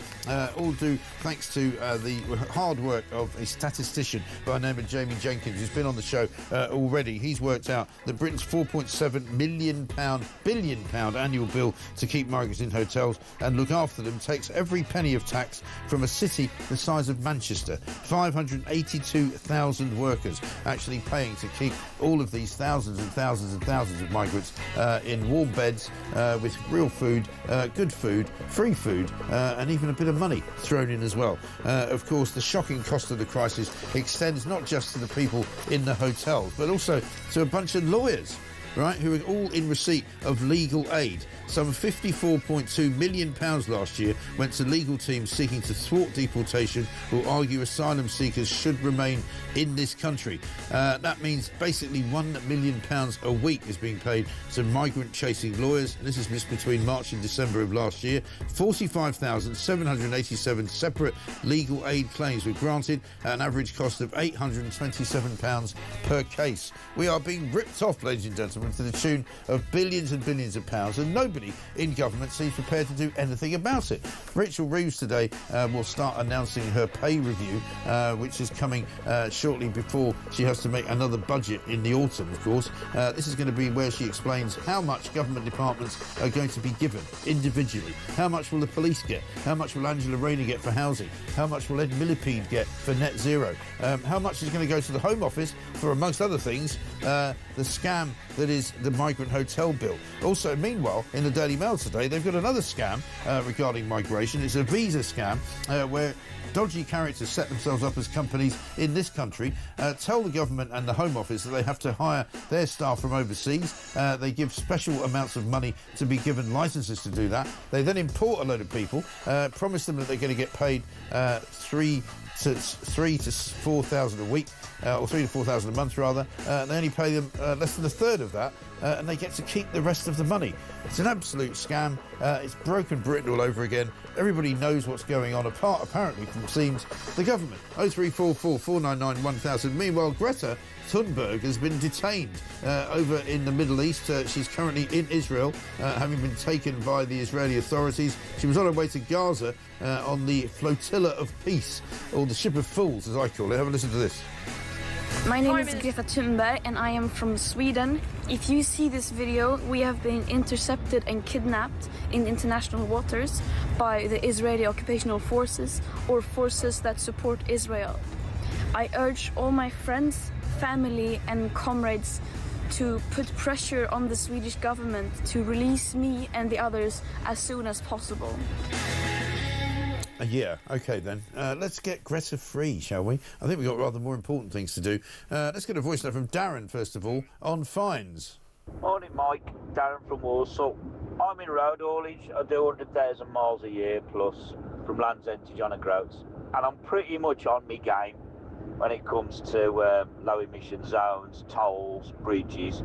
You know, I've got an account of the Dartford crossing the same, but I'll still cop a few £100 every year in fines, just because when you get home and you've been on the road for 20 hours, you're shattered, you forget.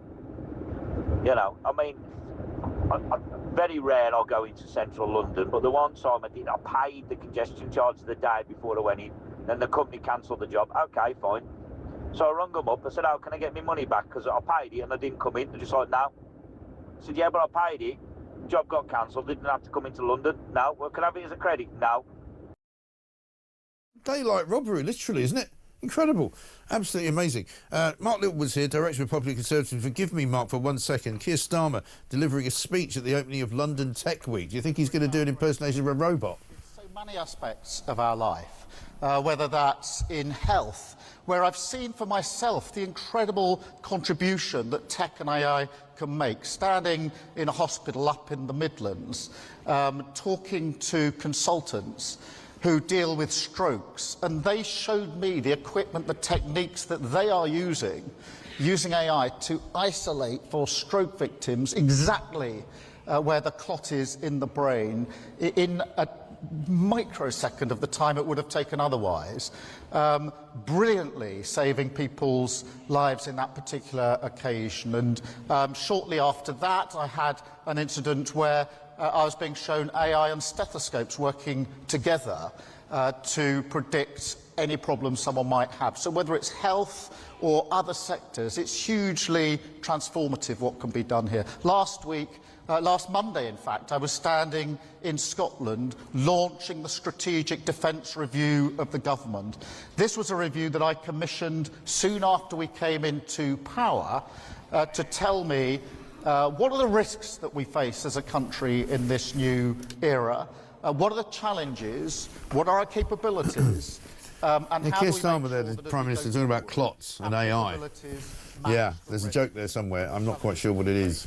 Of course, the problem is that even his own minister yesterday, Peter Kyle, admitted that AI lies to you. So Keir Starmer turns up the next day to tell us how great it is. Well, that shows you what's wrong with the joined-up thinking inside of this government, doesn't it? Mark Littlewood's here, Director of Popular Conservatism UK. Mark, very good morning to you. Hi, Mike. Great to be with you. Yeah, good to see you. I mean, he's looking for clots, is Keir Starmer, and with AI, I can tell him where one or two of them can be found. Yeah, well, I mean, we have an AI Prime Minister. Nothing that he said sounded human. I thought I was listening to a robot. Yeah, right? But also, isn't it funny that, you know, only a day after his own Minister for Science and Technology admitted that AI can be dangerous because it can actually tell lies, you know, you've got to be very careful about relying so heavily on it, haven't you? Yeah, I agree with that. Look, it's potentially, Mike, it's a transformative new technology. It could save lives, as Keir Starmer was saying. It could save money. I mean, it's basically Google on steroids, from what I can gather, right? That you can find out things incredibly quickly from it. So I was rather hoping to hear from the Prime Minister as how we can save money in government.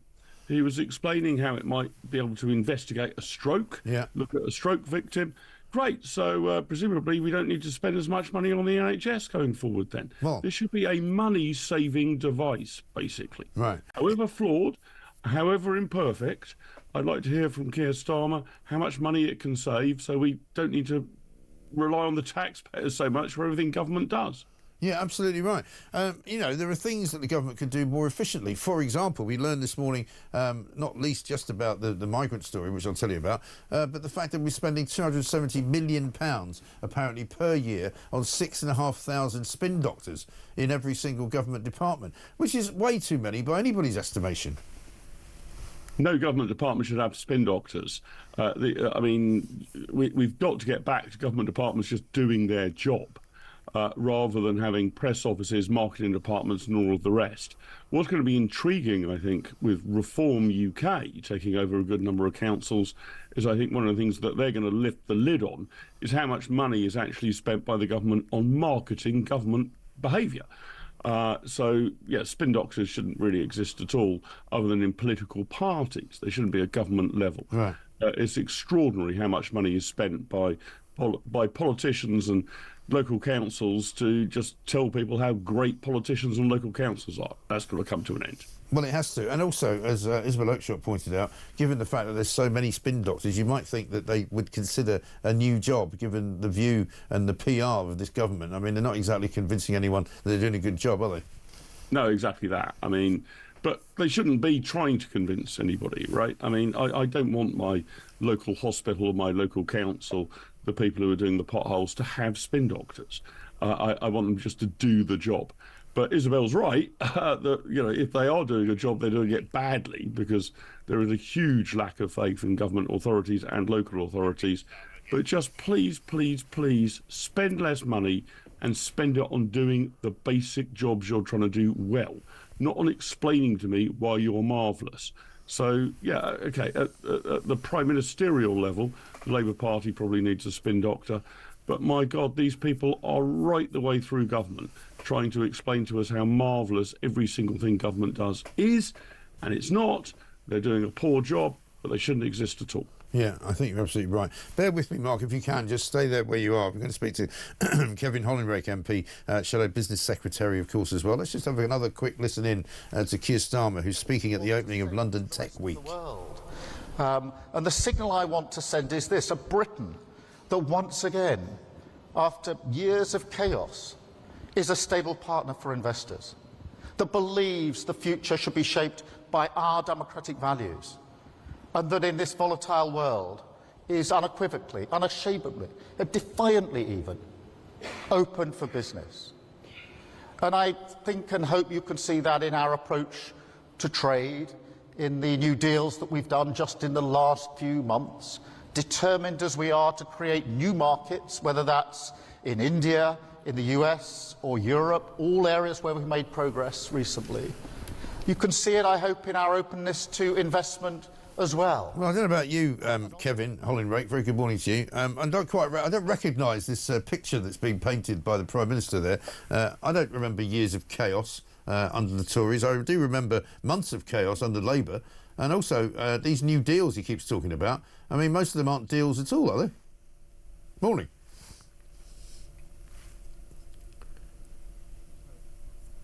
I don't think you can hear me.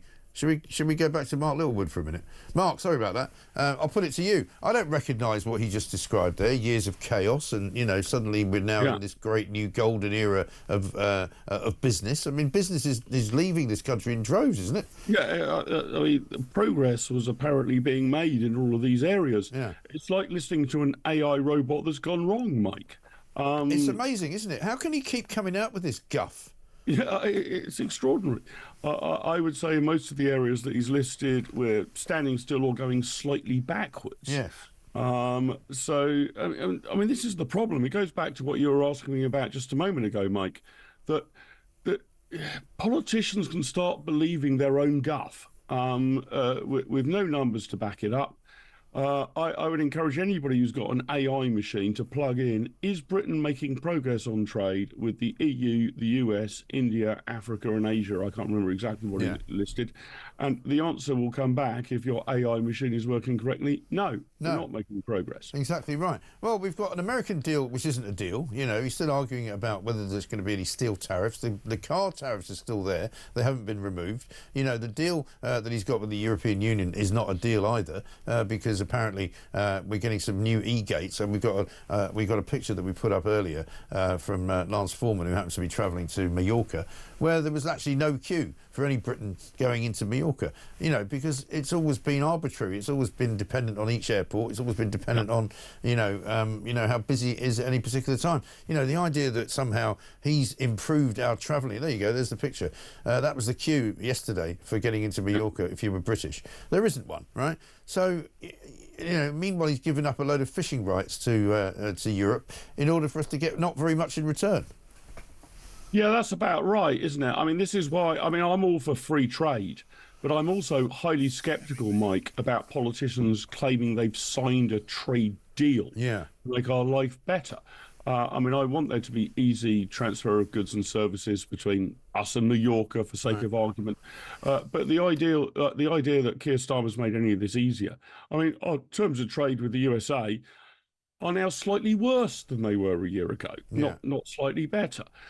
So there's a real danger, I think, particularly in the narcissistic heads of politicians, that they think that trade is based on their arrangements with their opposite numbers in different countries. Right. Trade's based on entrepreneurialism in each and every country, and the politician's job is to get out of the way. The more that people like Keir Starmer can get out of the way, the better trade will be. It's not thanks to him signing deals. Usually, unfortunately, it's thanks to politicians getting in the way of free trade. Yeah. We have friction. Yeah, no, absolutely right. That's what businessmen tell me all the time, that you don't need a government to get involved. It's the least thing that you really need. We're going to try Kevin Hollinrake one more time. Kevin, very good morning to you. Morning, Mike. Sorry about the difficulties. No, that's okay. Good to see you. I don't know if you're able to hear what Keir Starmer had to say, but I was asking you whether you recognise the picture that he's painting. You described, years of chaos under the Tories, business-wise. I don't remember that. He describes also, the new world of, new trade and labour being open for business, and Britain being better than ever, and all sorts of trade deals being done. I mean, he's talking absolute cobblers, isn't he? He's in a parallel universe, isn't he? When Labour took over in July of last year, business confidence, according to the Institute of Directors, was +5. In January, it hit -65, the lowest reading since COVID. And all that is because of his choices.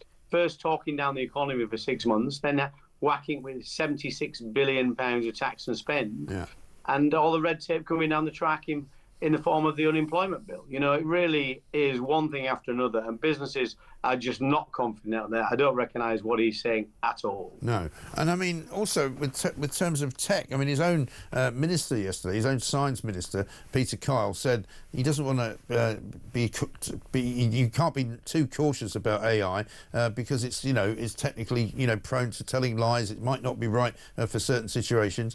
And here's Keir Starmer this morning talking completely at the other end of the spectrum, saying how great it is. You know, there's no joined up thinking, it seems to me. Well, we've got a very proud record in terms of AI development in the UK. We've got the third biggest sector on the planet behind China and the US, and we need to stay there. It's hugely important. Whether there are challenges or opportunities, it's important we're at the forefront of those different areas where development is occurring. So it's not something we can step back from, but equally well, you know, we've got to make sure the government policies encourage investment. At the moment, you're seeing entrepreneurs leaving the country. These people who have set up very successful businesses leaving the country because of the policies of Labour. And these are the kind of people we need, the innovators, the entrepreneurs, that really will make a difference in terms of our ability to make best use of the opportunities that AI brings. Yes, exactly right. And this is a big week for Rachel Reeves. You know, she's not exactly your opposite number, but she's, you know, close to it. She's got a big responsibility and an awful lot of money to spend, but she doesn't really have any money to spend. So how's she going to manage it? Yeah, well, she's going to tax us more, isn't she, Mike? We know that. It's baked in. I mean, you know, they said, do you remember, they had a fully costed, fully funded manifesto, then hit us with £76 billion of tax and spend. And it'll be the same again. And it wouldn't be so bad if they weren't wasting a load of it on net zero. That's just the ambitions there are just undeliverable. And indeed things like the Chagos Islands, of course, the Chagos surrender. What I'm particularly interested in, because I'm actually Shadow Housing Community Local Government Secretary, is the affordable homes budget. Angela Rayner said she's going to increase the number of affordable homes delivered, which we need to do. At the same time, not spending any more money on affordable homes, and they're going for social housing, which is twice as expensive to deliver. So on that basis, you'd expect to see a halving of the number of affordable homes. So there's some really interesting points that we're going to follow very closely in that spending review. Yeah, absolutely right. Kevin, we've got to run. Thank you very much indeed. Kevin Hollingworth, MP, Shadow Business Secretary. Back to Mark Littlewood, who's Director of Popular Conservatism. How do you see the new emerging Conservative government, opposition, in the sense that, you know, under Kerry Badenoch, they say that they're kind of reforming themselves into a proper Conservative unit. Do you see that? It's kind of, I was going to say it's 2 steps forward, 1 step back, Mike, but that would be unfair. It's actually 2 steps forward, but the steps are a little bit tentative, in my view. Yeah. I think Kemi is very, very slowly moving the Conservative Party in the right direction. I'm delighted that we've moved away from carbon net zero. I was quite pleased that she signalled last week that we would probably be seeing the Conservative Party being in favour of leaving the European Convention on Human Rights. But my only worry is that this isn't done whilst punching the air. It's done with a sort of regret, or we've looked into this hard and we're going to move in this direction. So I think if Kemi was able to actually act a bit faster and a bit clearer in these sort of directions, the Conservative Party might reinvent itself and actually get its numbers up in the polls.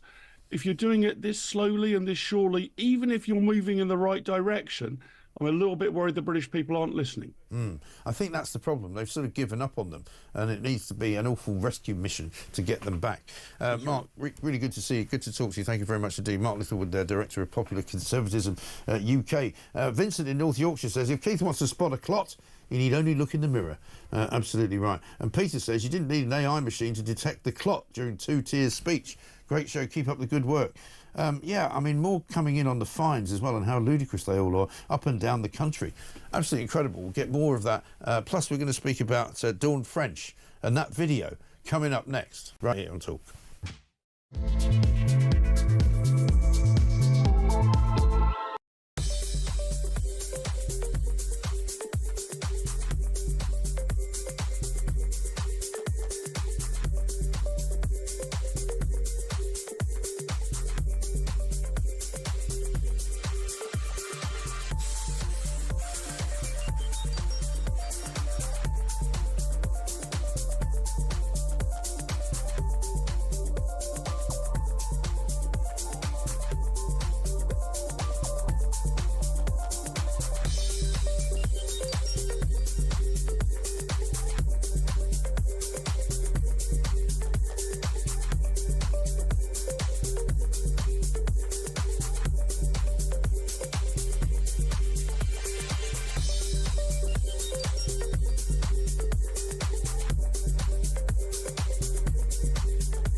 So I've been chased down the street with someone wielding a knife, which you know about, Alex. I then had my phone swiped and the police said, oh, you're lucky they didn't have a knife. Oh, yeah, I'm so lucky. Thank you so much. Lucky, It's an epidemic. And I was talking to the policewoman because I wanted to report it. And she just said, I've just come from Dubai, of all places. She said, I cannot believe how safe it is there. I wish it was like that here. She said, even if we caught the guy who stole your phone, he would not get locked up. We have soft touch policing. Yeah.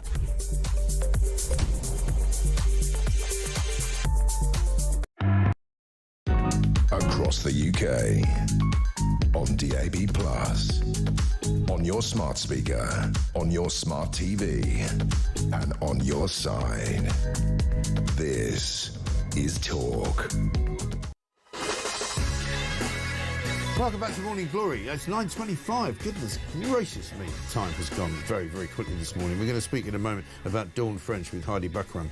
And also, we're going to find out the latest from Israel on that rather ludicrous young woman, Greta Thunberg. Let's have a listen, though, first to Susan, who's got a voice note on Dartford Crossing. I went through the Dartford Tunnel some years ago and forgot to pay until 25 hours. Anyway, I rang them up and they were kind enough to let me have a credit against my next trip. Unbeknownst to me, they wanted the trip to be within a year.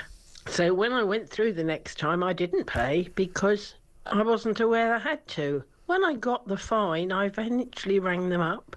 I had to give them proof and evidence that I'd gone through and that I'd spoken to somebody, but they record all their phone calls, so I did a very good online application and eventually was credited the credit back.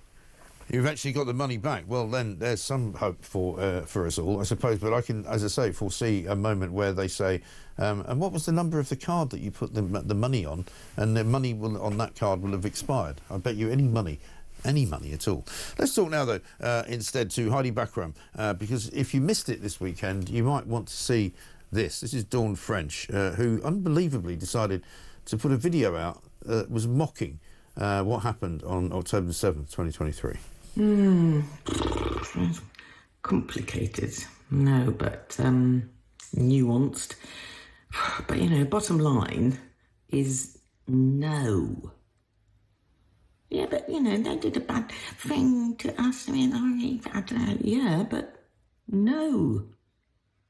But we want that land and we don't know, you know, got the history and we got, you know, no. Those people, not even people, are they really? No.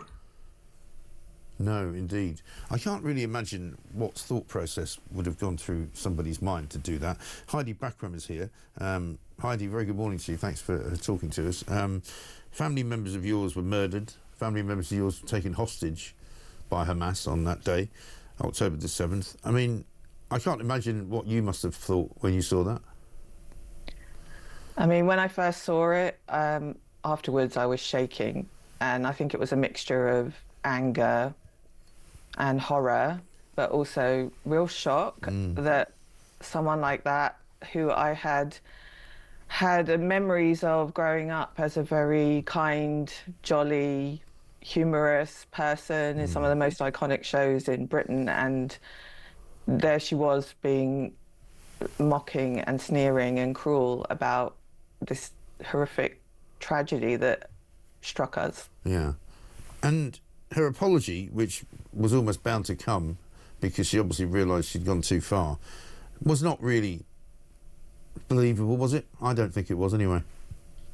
I mean, I think she recognised that what she'd done was wrong, and I think she heard our horror and our voices, and the backlash was so intense and so huge and immediate that she couldn't not have seen that. But before there was a backlash against it, she did get 17,000 likes on Instagram. So in her mind, she probably did a good thing. And I think that's the problem in a way, because I think there is a large proportion of people out there that think that was okay and didn't really think she should apologise, actually. And that worries me quite a lot. Yeah, because it's suddenly gone from terrorists attacking somebody to an opinion. And you can't really... I can't equate those two things. You know, a terrorist attack happened, one of the worst in the history of the world. How on earth do you make that about an opinion? Yeah, and she used this reasoning in her statement afterwards that she was trying to talk to both sides. Right. And I really felt that that was not true at all. No. It very much felt like it was aimed at one side. And even in the statement itself, she talked about feeling helpless, about seeing wounded children, and nobody wants to see wounded children. I mean, that's a basic human thing, but I feel like she didn't apply her basic humanity or empathy to us. No, incredible. And of course, some people think that more should be done to punish her for doing it. I don't know whether you're one of those people, but a lot of people asking for her to be a little bit more contrite in some ways. I mean, we're listening this morning to breaking news from Israel, where Greta Thunberg is going to be shown, along with her 11 activists, some videos, I think, by the Israeli Defence Forces, so that they can actually see what happened on October the 7th, if they don't know. I think... Yeah, I mean, I would like to see more from her if she's going to speak out on this again. I would like to see her engage with the other side that she said that she was aiming it at, but I didn't feel she was. So she needs to engage with the horrors that Hamas perpetrated and continue to perpetrate. Yeah. There are still 20 hostages that we believe are alive in Gaza, 55 in total. And that is an everyday war crime that's happening in front of our eyes, but we're not seeing it because that's not covered as much on the media as the microscopic detail that has been applied to Israel. No, I know, it's quite shocking. And actually what I'd like her to see, because in her bio she has the Palestinian flag, and to me that seems like a one-sided thing. She's not being as even-handed as she thinks she or claims to be. So I would really like her to put the yellow ribbon into her bio as well for the hostages. This is the symbol of a humanitarian issue. It's not political. It's actually not a flag. So I would like to see that from her. Right. Okay. Heidi, I really appreciate you talking to us. Thank you very much indeed. Heidi Bakram there, whose family members were murdered and taken hostage on October the 7th by Hamas. I can't imagine really how she must have felt when she saw that Dawn French video. Pretty awful stuff. Let's talk now to Elon Levy, who is, of course, former Israeli government spokesman. Just before that, here's Greta Thunberg today. My name is Greta Thunberg and I am from Sweden. If you see this video, we have been intercepted and kidnapped in international waters by the Israeli occupational forces or forces that support Israel. I urge all my friends, family and comrades to put pressure on the Swedish government to release me and the others as soon as possible. Yes. Well, I think everybody knows why she has been intercepted and why she's been detained. Elon, a very good morning to you. Good morning. So, the ship of fools, as I call it, they call it the flotilla of peace, is all over. It's a great statement from the Foreign Ministry that said, you know, the show is over. Tell us what you can about what's happening. Yeah, Israel is calling it the selfie yacht.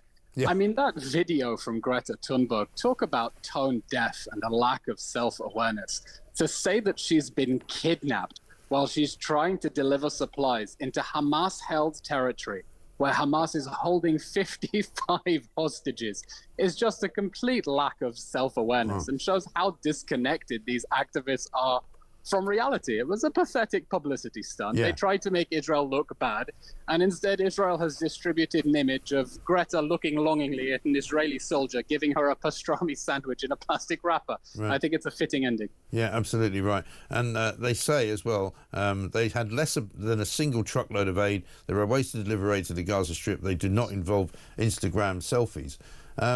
And it really is a sort of a sign of our times, this whole episode, isn't it? It really tells you what's gone wrong in the Western world somehow. Because it's performance theatre rather than trying to make a real difference. Yeah. While they were sailing on the Mediterranean, the Gaza Humanitarian Foundation, an American initiative backed by Israel as well, has delivered over 10 million meals worth of food to Gazans, making sure that it doesn't reach Hamas that has been intercepting supplies. So, you know, to sail in with enough flour that your granny could carry it back from Tesco's and claim that you're trying to save the world is really a cheap gimmick. And Greta says that she wants the Swedish government to pressure to get her out of the country and get her released. And I'm sure Israel will be glad to put her on the first plane out of the country and never see her again. Yeah, and we understand that the Israeli Defense Forces want to show some of those terrible videos from the day of the massacre on October the 7th. Is that going ahead as far as you know?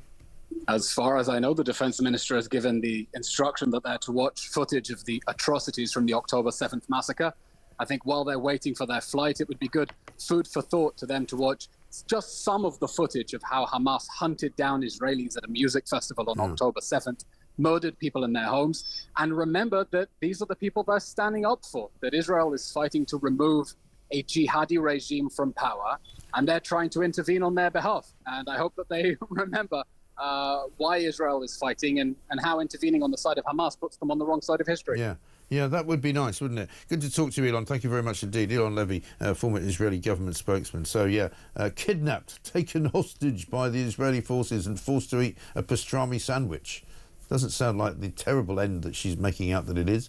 And the sooner people like Greta Thunberg realise how pointless and ridiculous they are, the better. But I suspect they won't learn their lesson. One here from David. Mike, yes, another rip-off. Gatwick Airport last week, just back from holiday. Couldn't get in the exit lane for traffic, so I had to go through the drop-off zone. I was charged £7.50 for the pleasure of driving in one end and out the other. Incredible. One from Chris. Years ago, my wife unfortunately suffered a miscarriage. Since you had to get to hospital quick, I forgot to pay the Tyne Tunnel charge. Massive fine was issued. I explained the reason why, but was told that I didn't have a good enough reason. Yeah, of course not. Absolutely, utterly ridiculous. And on the subject of the NHS, Martha in Bristol says, doctor's appointments are getting more of a challenge. My son needed to see a couldn't get an appointment for 4 weeks. I paid £55 for a private telephone consultation. That doctor told him he needs to see his GP. Son explained he tried, so the private doctor telephoned, successful appointment made for 4 days later. Interesting. So they must have a proper hotline to the GP. Last Friday, my husband telephoned chasing an overdue post-operative eye appointment and was told that they couldn't give him any indication of timescale as he was on a yellow list waiting to go on the main waiting list for an appointment, says Karen. As he had a problem with his eye, he was told to use emergency optician's appointment service. What's going on in the NHS? I mean, does anybody know what they're doing? I don't think they do. It's madness. 9:37.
Across the UK, on DAB+, On your smart speaker, on your smart TV, and on your side.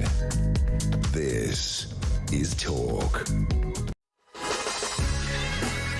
Welcome back to Morning Glory. I'm Mike Graham with you all the way through until 10 o'clock. 20 more minutes and Julie Hartley-Brewer will be here, of course, to take you through until 1 o'clock. We've got a massive story on the front page of The Sun this morning. The £4.7 billion migrant hotel bill is being paid, basically, by enough taxpayers to fill an entire city. The city of Manchester, a city that big, 600,000 people, paying all their tax. Let's get a voice note from Carl.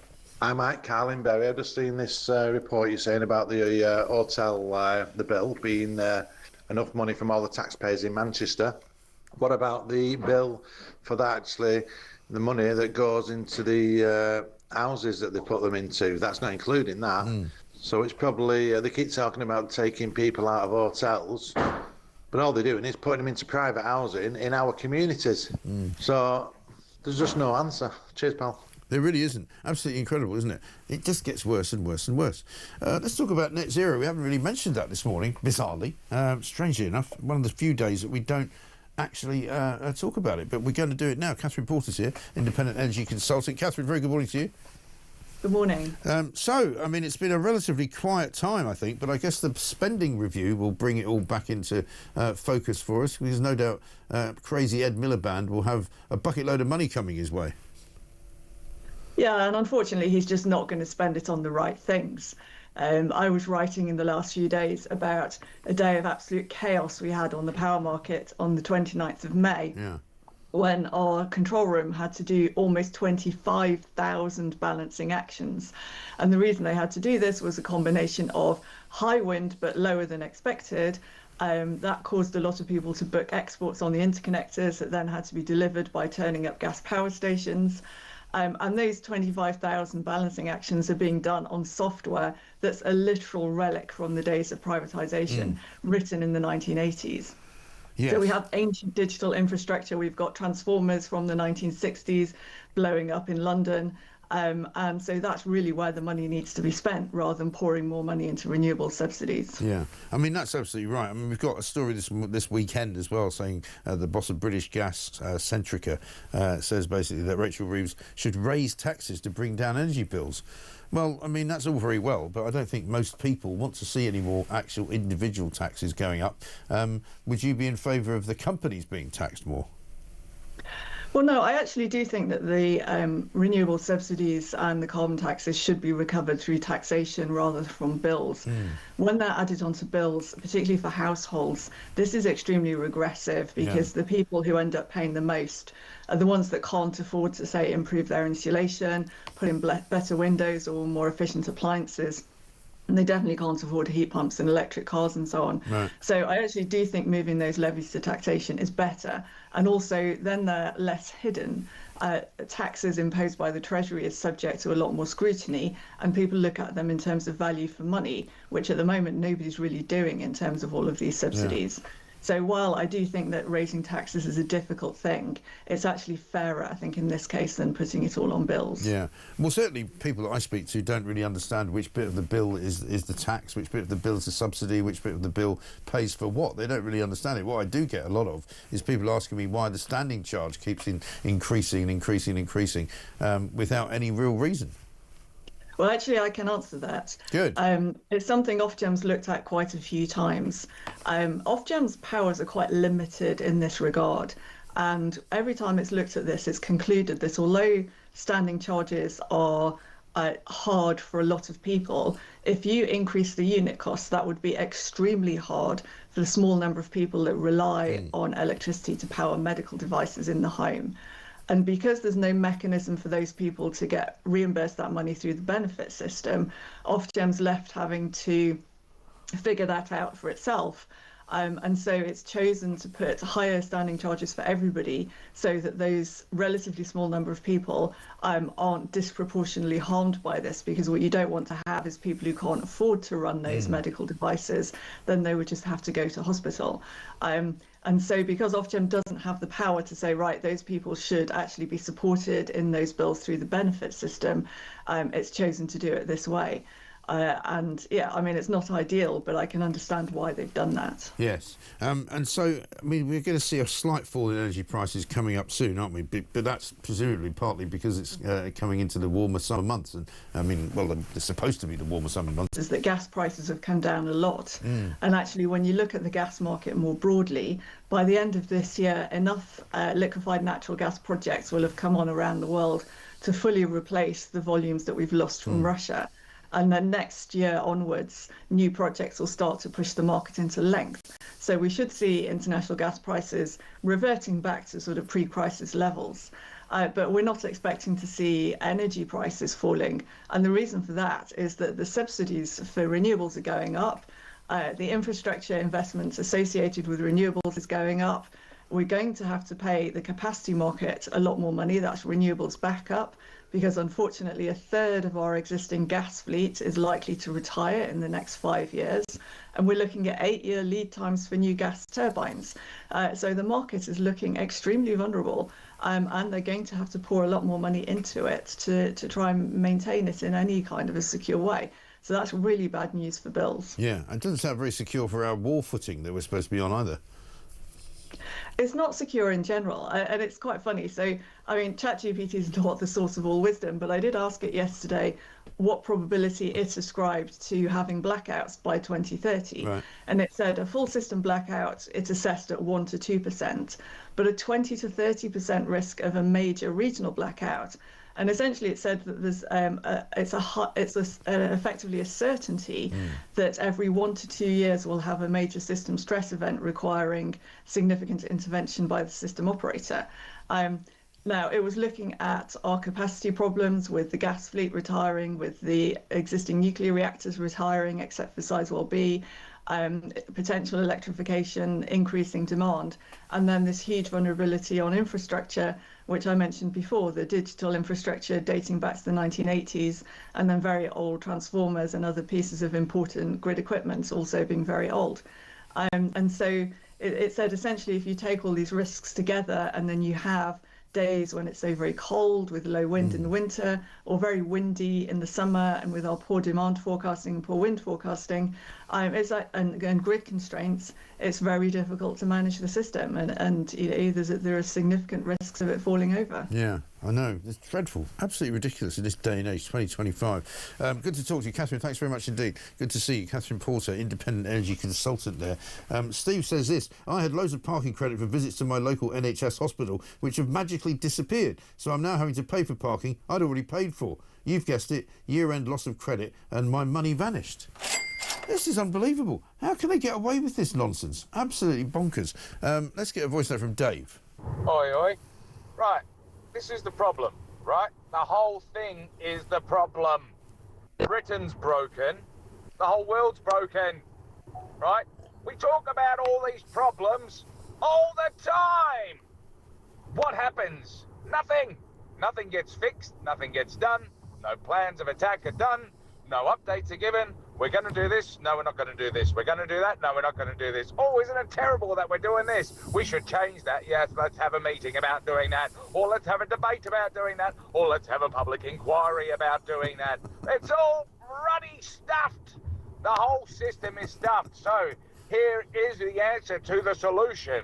We need to get rid of Sir Keir Starmer. We need to get rid of everyone. They're all terrible. Politicians, get them out of here. Let's run the country ourselves. Let's just get, I don't know, who cares who it is? It doesn't matter who's in charge because they're probably going to stuff it up. Dave, I'm sure you're feeling better after all that, but thank you very much indeed. I think he speaks for the nation. Well said, Dave. I'm sorry that, you know, you don't feel as if we're doing anything about it. I think we are getting somewhere. I think we're definitely getting somewhere because complaining is only the first stage. And getting somewhere and changing things is definitely the second stage. I mean, look at what we've got so far. Keir Starmer retreating on his winter fuel allowance, although people are angry that they're not doing it fast enough. They haven't done it enough times yet to make sure that everybody knows who's getting the winter fuel allowance now, who didn't get it last year. But they've rescinded on that. Looks like they might be rescinding on the PIP slashing and burning that they were going to do in the benefits business. It looks as though they will, I believe, definitely row back on net zero. Maybe not now, maybe not tomorrow, but soon, and for the rest of your life. as they say. Final one here from Paul, talking about woke, Jobsworth-type road traffic fines. Last year, we were driving around Guildford to get to a wedding, and not having been there before, we were carefully following sat-nav directions within speed limits on extremely poorly signposted roads. Back at home, a week later, a signed for Surrey road fine letter came through the letterbox because half of my front left tyre had strayed into a bus lane. There were no buses anywhere in sight. I made an appeal to no avail, so paid the fine. If that represents the level of wokeness and Jobsworth throughout England, pity help us. I know. It's absolutely mad, isn't it? Ridiculous. You can't even do a three-point turn in a street now in case you sort of venture into a bus lane. And then, so therefore, you have to just keep going. And then you end up going into a congestion charge area, then you end up having to pay. And then if you go down the wrong way up a one-way street because you didn't know, because you can't see the no entry sign because it's too high up, all of that, you know, more fines. It's ridiculous. 9.50.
Will it take for the British people to actually take action on this? You know, after the Manchester Arena bombing, we thought maybe that would do it. No, we were told don't look back in anger. Then Southport happened. The people rose up, the great British people, and they were all slurred as far right, even by Keir Starmer, called criminals by the government before there was even a legal trial. Yeah. And now we had the report out showing that there are no far right connections to those political prisoners we have, like Lucy Connolly. Let's admit that we have political prisoners in this country. That's the reality.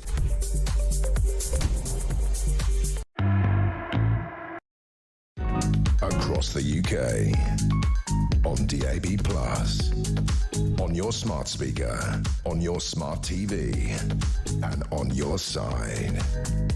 This is Talk. Welcome back to Morning Glory, 9.53. I'm Mike Graham with you all the way through, of course, until 10 o'clock. This from Colin in Surrey. I'm a taxi driver and have an auto-pay account for dropping off at Gatwick. I got a PCN for a drop-off. I contacted them and said, I'm on the auto-pay. Their response was, even though they had failed to take payment for the drop-off charge, it's still my responsibility to pay it. My response was, if I have to check to see if you have taken my payment, what's the point of me having an auto-pay account? The whole point of me having the account is so I can I can forget about it and not worry about it being paid. Well, exactly. And so if they don't take the payment, how's it your fault? Unbelievable. Absolutely incredible stuff. Let's get a voice note from Richard. Hello, Mike. Richard from Crowborough here. Yeah, just saying I'd love to step in and help Greta Thunberg today, but unfortunately I'm filling my fountain pen today, so I can't oblige. All the best. I'm very impressed that you've got a fountain pen, Richard. Well done. How long does it take you to fill it? Hopefully not that long. Do you still get cartridges? Can you still get cartridges? I have no idea. I haven't used a fountain pen for so long. Here's one from Mark. It says, what did M&S make of the latest from Dawn French? Historically a Jewish business. Maybe she should be shown the same videos as Thunberg. I think so. Greta and the other activists will not believe the videos that the IVF show them, as it doesn't fit their narrative, says Gary. And David says, Mike, can you please explain why you and the rest of the media give any airtime to Greta Thunberg? Well, I mean, it's not like we give her airtime, and we take her with a very big pinch of salt. But somebody as stupid as that, I think, needs to be given publicity for it, because you need to know what happens to somebody like that if anybody else wants to have the same kind of idea. Looks utterly ridiculous. The Israeli Foreign Ministry, as we said, say that all the passengers of the selfie yacht are safe and unharmed. The show is over. That was their final declaration. So they'll be deported pretty soon, I dare say. Big story this morning that we've been talking about, of course, the migrant crisis and the amount of money that it's costing this country and you and I as taxpayers. I spoke to Deputy Leader of Reform UK, Richard Tice, a little bit earlier about it. We sort of, in a sense, we've known in our guts, and there have been various stories come out exposing the costs of this asylum seeker madness. But what is also, I mean, the whole thing is so shocking. Obviously, many of those have come across on the boats. Yeah. And, but then also lots of people are claiming asylum having come here supposedly legally. Yes. In order to do, for example, a degree. So you've got lots of, I think, people from primarily Bangladesh, some from Pakistan, which is, which is a safe Commonwealth country, coming over on a study visa. They pay a deposit for their student degree, and then the moment they get here, they claim asylum, and all of a sudden they are entitled to all of these benefits. And we learned, I think, a few months ago that many of these people who have come legally and then claim asylum are then put up in asylum hotels. And they get the same treatment. Because you automatically get the same beneficial treatment. So this is sort of part of the new scam that's being exposed. Yeah. And this stuff is not that difficult to stop. You just have to make it very clear that everybody is processed and everybody is rejected. Yeah. You can't come here on a legal visa and then claim asylum. No. Absolutely not. And the whole thing is ludicrous. You could introduce a provision of the visa which would say that if you overstay the visa, you will be deported. If you try to apply for asylum as a result of coming here on a visa, you will be deported. Completely. You know, why can't you just make those rules? This stuff is not rocket science. It's what most other sensible countries do. And that is the reality. And the idea that they all of a sudden get claimed for benefits and accommodation, it's completely ridiculous. We have a Home Office that is dysfunctional, and frankly, it's hard to see how they're acting in the national interest. They really aren't. It's absolutely outrageous. And we know that the Home Office isn't fit for purpose. It wasn't fit for purpose when Tony Blair was in charge of it, and it hasn't been fit for purpose since, has it? Well, they were a lot better back then. I mean, they were actually deporting, they were assessing asylum applications about in 2 to 3 weeks. They were only accepting about 20%. Now they're accepting over 70%. And they were removing people after an appeal within 3 or 4 weeks. They were removing 40 to 45,000 people a year. So I think they were a lot better than we are today. But that was when John Reid said it wasn't fit for purpose, so God knows what he'd make of it now. Julie Hartley-Brewis here, very good morning. Hello. Happy Monday. Happy Monday. Yeah, here we are. You know, no stories. No stories. Billions of pounds going south. You know, the one that worries me more than the 4.7 billion is the 100 million a week to the lawyers. Yeah. You know. The whole thing is utter madness. And again, we've got the spending review on Wednesday. And you think, when you're throwing money away like that, I mean, this is the equivalent of like when I got my email from Thames Water last week telling me to be more careful with water. Tell you what, why don't you stop spaffing 20% of your water down the ground? And I'll worry about how long my shower is. Yeah, how ironic. I mean, if you could actually stop, you've got one job, right? Collect the water, it falls free from the sky, you collect it, you send it to your house, you take it away from the house. Mate, the world has gone mad. People are worried about Donald Trump trying to stop a riot in LA. Largely peaceful protest. Oh yes, largely peaceful if they're the right side. I like what he's done today. He said that masks will no longer be tolerated. So anyone wearing a mask. I thought we had that rule here in England, and yet I see people on those pro-Hamas marches every fortnight wearing masks all the time. I see people on bikes wearing masks all the time. Well, there's a difference if you're wearing a bike because you're wearing a mask on a bike because you're trying to they're covering their whole face. You know, I don't think it's anything to do with pollution.